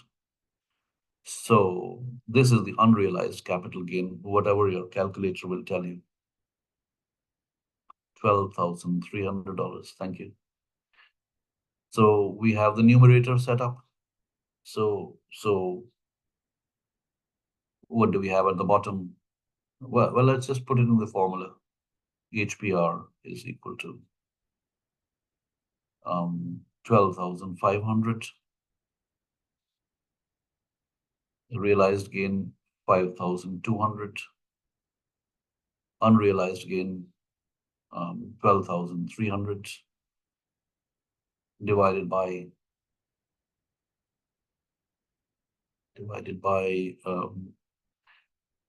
initial equity investment. We know at the top of the year 264,000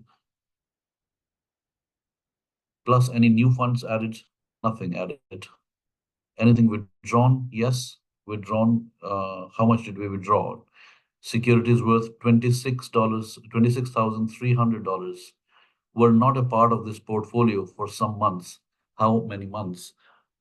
From what? From May to December, this part of the timeline. So May, June, July, August, September, October, November. If you count them, how many do you get? When did the sale happen?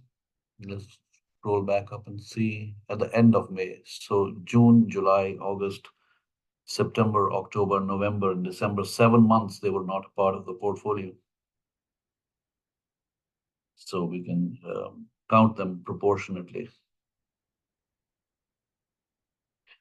And then your calculator will give you the result.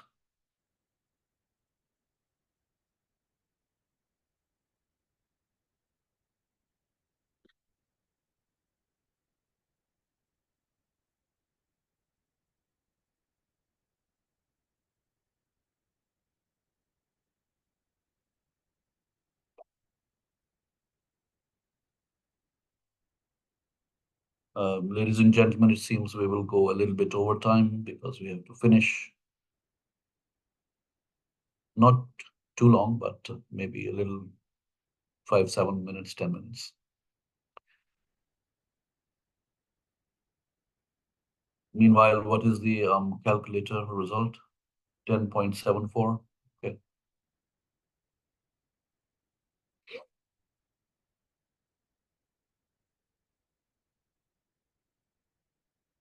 Okay. Let's proceed then.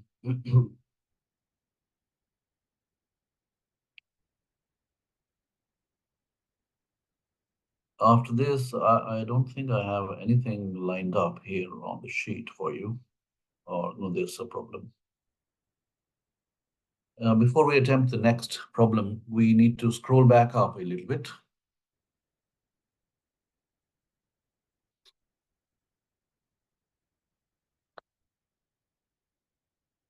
Meanwhile, folks, I'm looking at the pre-computed result for this. Just to verify, this is what your authors are suggesting is 12.06%. I don't know, would you like to recheck? 12.96 or 0, yeah, this should be the right. So please recheck. Okay, I'm scrolling back up a little so that we have a full view of what we are actually doing at the moment. We are generating data for performance evaluation in which we have calculated the holding period return through 2 or 3 methods. This one, these guys are relative performance evaluation methods: Sharpe's ratio, Trainer's ratio, and Jensen's measure. Understanding them is easy. Let's look at Sharpe's ratio first.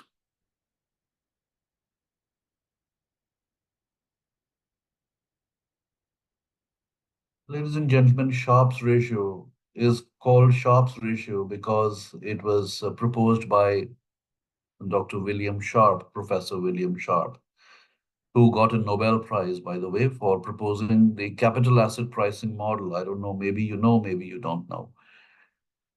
So it is credited to him, and he got a prize for that. So, and it is from this capital asset pricing model that these ratios and measures emanate. So Sharpe's ratio gives us actually a relative measure of the portfolio's performance.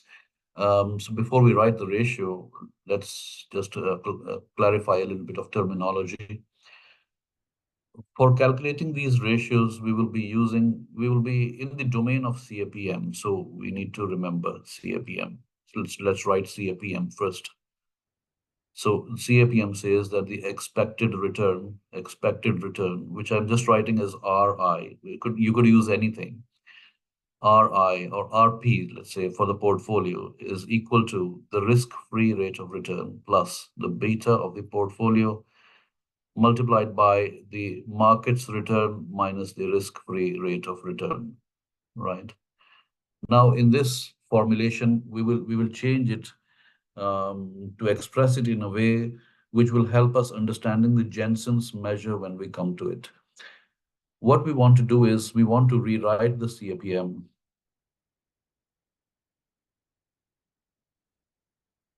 and express it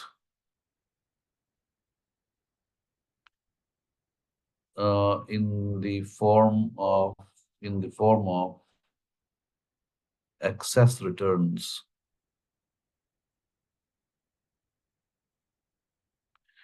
Excess returns. Call them excess returns or call them risk premium if you wish.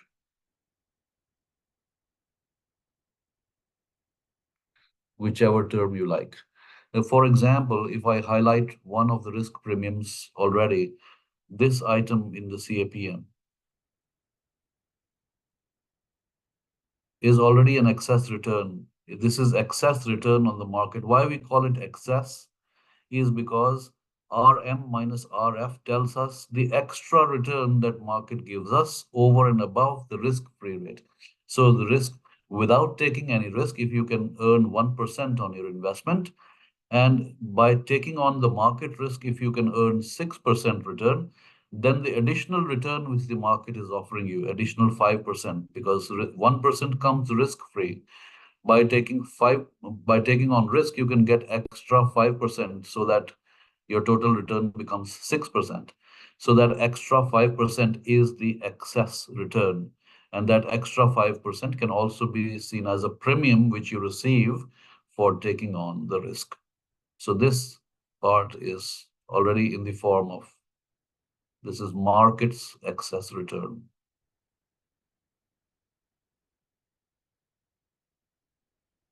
So like we have market's excess return, the proposition is to express the portfolio's return also as the excess return. In order to do this, only a minor modification is needed, because once you look at this RF here, sitting on the right-hand side, you can ask it to get up from here and go over to the left-hand side, where it will get subtracted from the portfolio return. So that the left-hand side will start to read as RP minus RF, which will then become the portfolio's excess return or portfolio's risk premium. So this is the form that we are interested in. So which says that the portfolio's excess return should be equal to the beta of the portfolio times the market's excess return. This is the form that we want to adopt going ahead. Now, the Sharpe's ratio.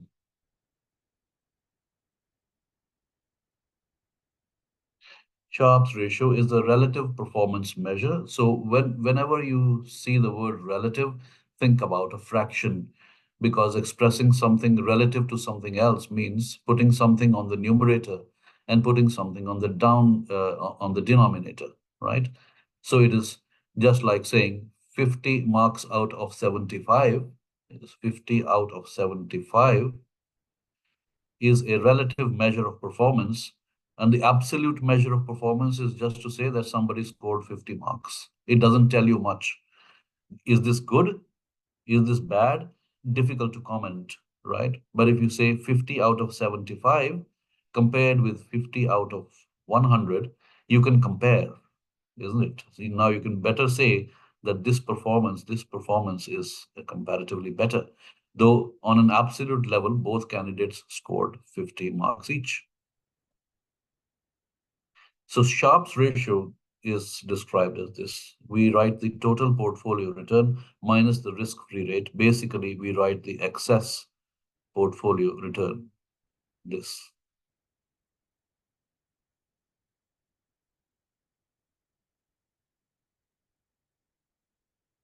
But we want to know that in order to earn this excess portfolio return, that is the premium that we're earning on our portfolio, how much risk had to be tolerated for this? So relative to the risk.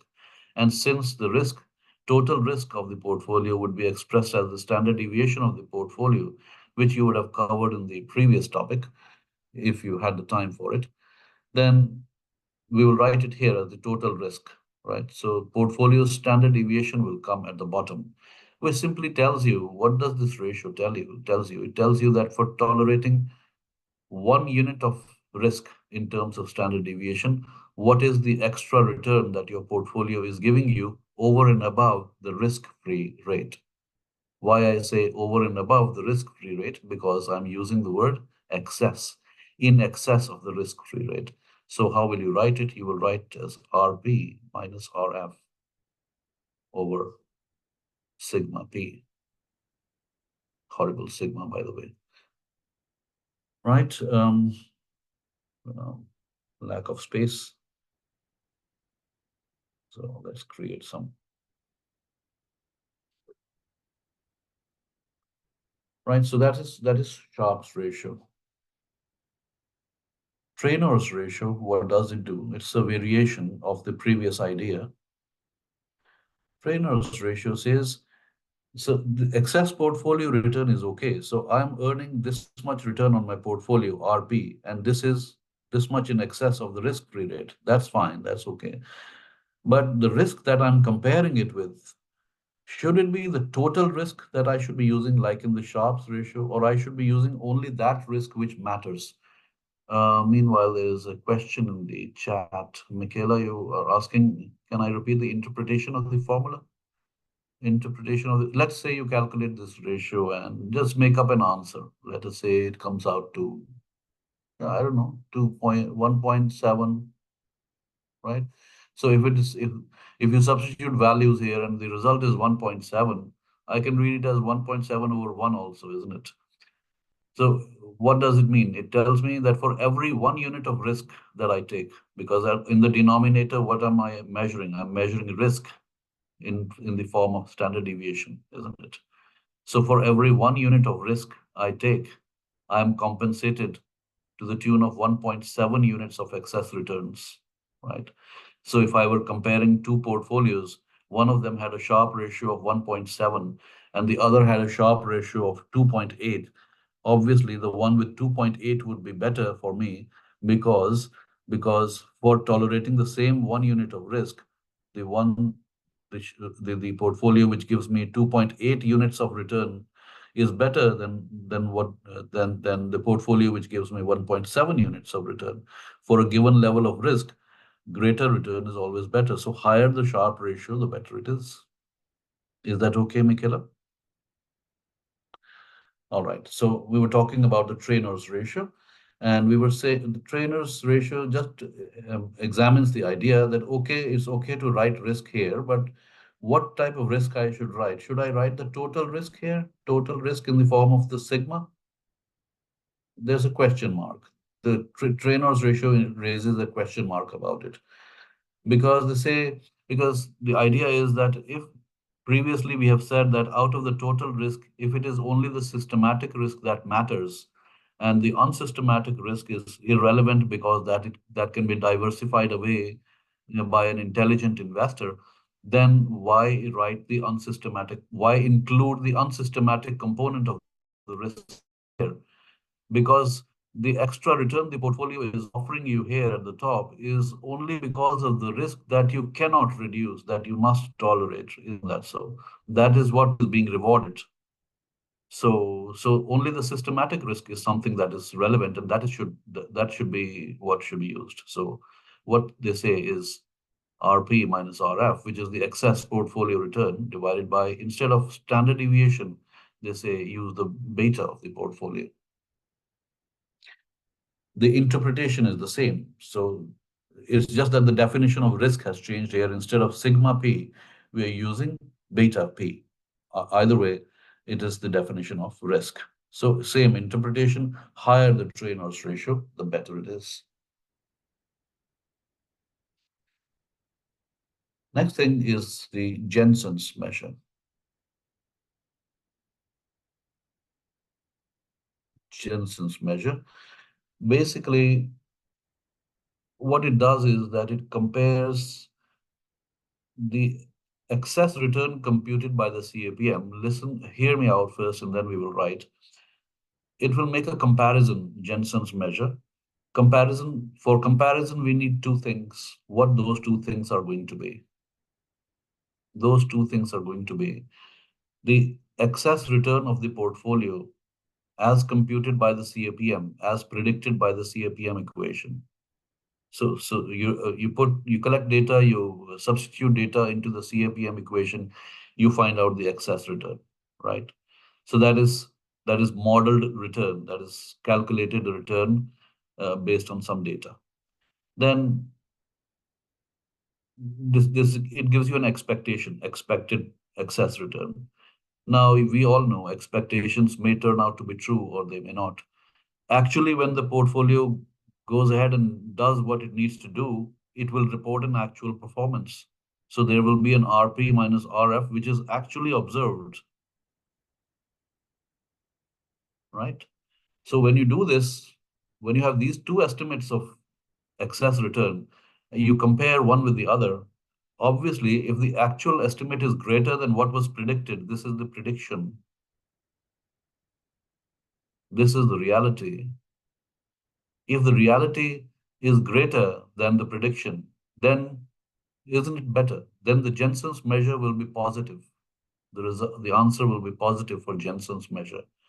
But if the reality is inferior than prediction, prediction is better. We predicted 10%, in reality we got 6.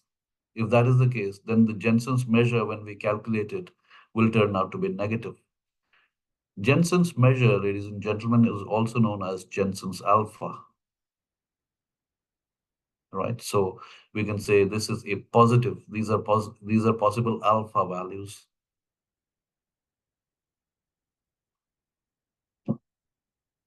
So positive alpha values are always preferred than to negative alpha values. So how it is calculated, how we will take the difference between the prediction and reality.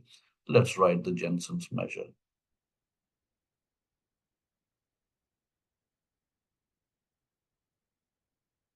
Right, so we are computing the difference. So we will write actual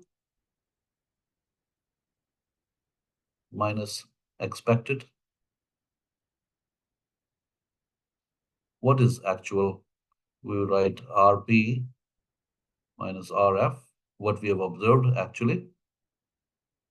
And from this, we subtract what was expected. What was expected? Let's write that here. Let's scroll back up and see what is expected.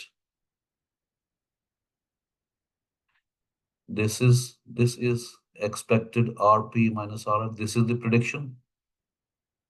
This is it. What is it equal to? It's equal to this. So this is what we are expecting will happen. Whether it happens or not, that's a different story. Anyway, beta times Rm minus Rf is what is the expectation. So let's write that. We'll copy that and paste it here.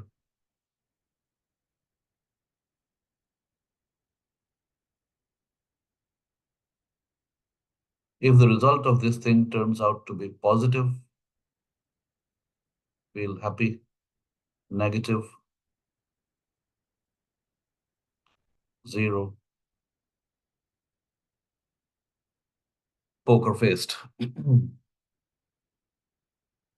So towards the end, therefore, of this session and this course, so we will attempt one last problem.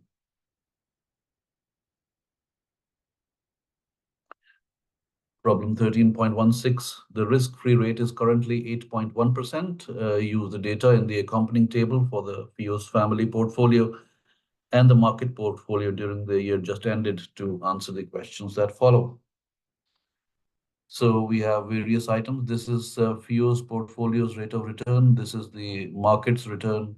This is the standard deviation of return for FIOS portfolio. This is the standard deviation for the return of the market portfolio. This is the beta of FIOS portfolio and markets portfolio. By default, you should know that it's equal to 1. The beta is always 1 for the market.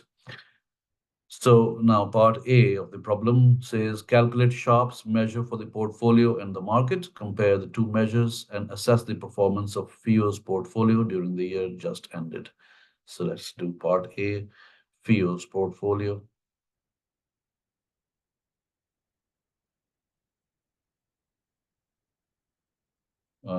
And we are calculating the Sharpe's ratio, right? Now I should have given it a title Sharpe's ratio then.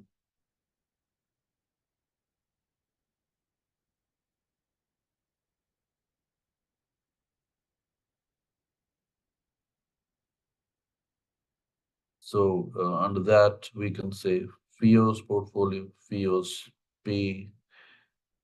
So how do we write? We want to write RP minus RF. and divide that by the sigma of the portfolio. So that's RP is 12.8, RF is given 8.1%, and divided by the sigma 13.5. That will take you to some number. See what that happens to be. Meanwhile, we can write the line item for markets portfolio. Sharp ratio 11.2 minus 8.1 divided by 9.6. How much do we get as these estimates? What do we get the Sharps ratio for Fio's portfolio? Or do I need to go into the pre-computed results and look at from there? 340.35. That high? 3.35 seems here. And here for market,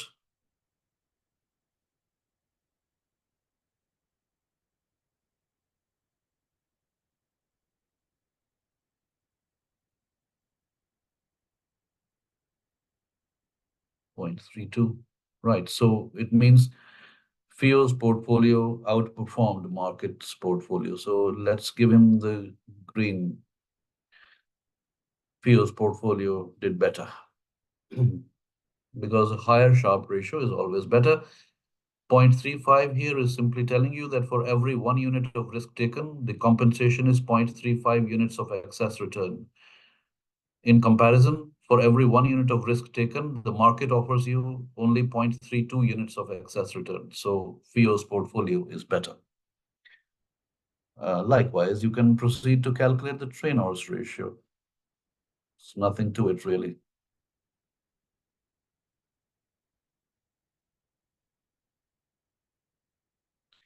So RP minus RF, just make sure that you use the beta. Fio's portfolio will give you, well, RP minus RF is the same thing as before. Instead of standard deviation, we are just writing the beta 1.1. And for the markets portfolio, we'll say 11.2 minus 8.1, and divided by the beta of 1, because markets beta is 1 anyway. So this is 4.27, thanks. And this is, I'll just write it for completion's sake.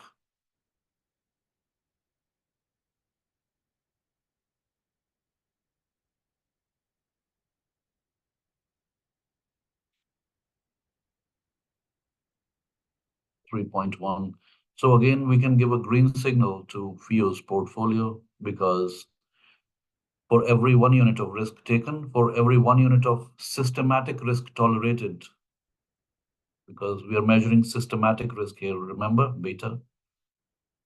So for every 1 unit of systematic risk or unavoidable risk tolerated, Fio's portfolio gives us a compensation of 4.27 units in excess return, whereas market gives us a compensation as 3.1 units of excess return, which is less. That was part B. C, calculate Jensen's measure or Jensen's alpha, you see it mentioned here. Use it to assess the performance of Fio's portfolio during the year just ended. So what is Jensen's measure? Let's recollect. Jensen's alpha.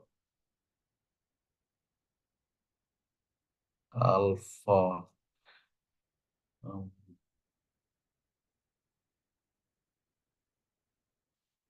Is, what did we decide? Actual minus expected. Actual is what? Actual, we know the return of the portfolio for the FIO is 12.8 from before. And because we are writing excess return, we're subtracting the risk-free rate. This is the actual performance of FIO's portfolio minus what was expected. What was expected was beta of the portfolio. Beta was 1.1 for FIO's portfolio. multiplied by return on the market. Return on the market is 11.2 minus the risk-free rate.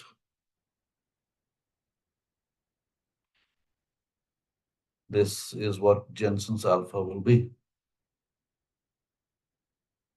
From the looks of it, I can see that it will be positive.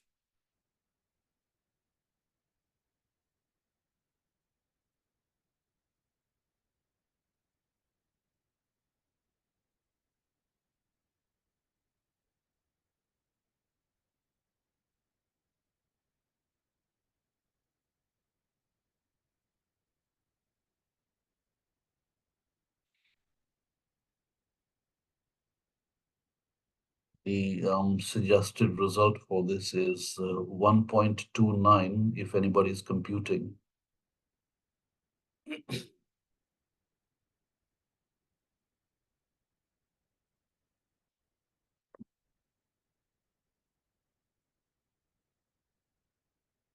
Right, so 1.29 then.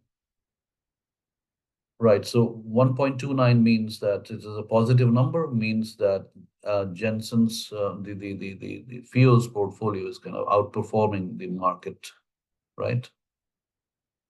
In this sense, what it means is, I don't know whether it is, I should share this with you because it's not really, it's a preliminary course in investment. What really this means is getting a positive Jensen's alpha could be interpreted in other ways as well. It means that I'm just going to leave you with this thought. You can, if you wish, if you're interested, do some research on it. FIO's portfolio is underpriced, right? We could also say that FIO's portfolio fetches some non-market related return. What is non-market is? So it's the result of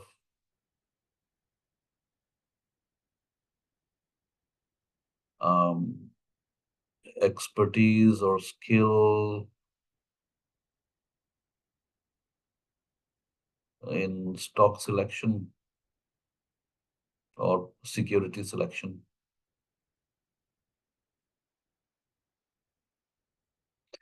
It has got nothing to do with the market. Market offers you this, market offers you, if you will compute just this part, you will know how much it is. The market offers you, market is likely to offer you this. Actually, you get this. In any case, irrespective of what is the value of this part, A part, and this part, B part, we know one thing for sure, that A part is 1.29 units more than the B part. Isn't that so? So if the market is offering you whatever here, the reality, actually you're getting 1.29 points more than that. It simply means that you are exceeding the market expectations by this level. And since this excess is not related to the market, because market is done offering you what it offers here.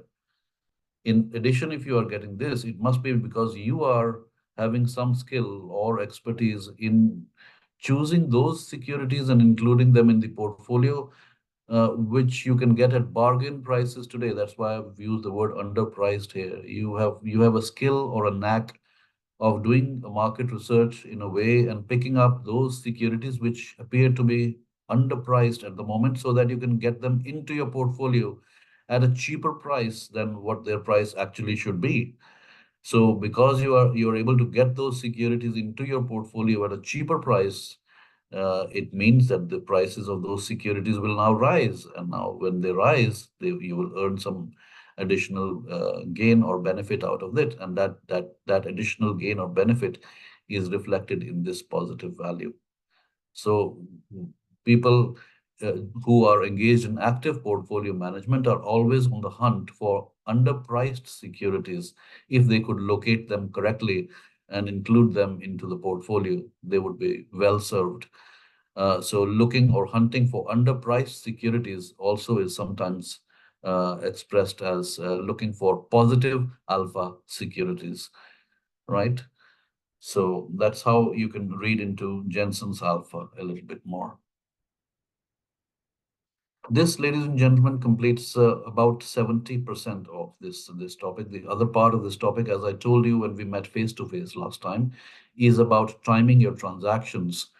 And there are four methods for doing that. One is, I've put them down here: dollar cost averaging, constant dollar plan, constant ratio plan, and the variable ratio plan. They are already available to you on the course page as four separate videos. Each video may have about a duration, playing time of about 11 to 12 minutes, maybe not more than 15 in any case. So you will go through those four pre-recorded videos. They're short ones, and prepare for the remaining part of this chapter. At the moment, this is all, folks, that I have for you for this course, for this semester. And since this is a final year course for all of you, if this is the very last thing that you're doing with me, then I wish you all the very best for your journey onwards into your careers and professions. Do well, shine, and make us proud. And if it is that I'll be seeing you for another course at some other point in time, then I will again welcome you at that point in time then. For now, ladies and gents, unless you have a question, we can wind up the session. Hi, sir. Are you giving us any topics for the exam or? Celeste, topics is basically the whole course outline, all topics. What I can tell you though is all topics means topic 8, I think, is not on syllabus, market efficiency, because we didn't talk about it. So whatever we have talked about till today, plus these four videos related to transaction timing, that all is included.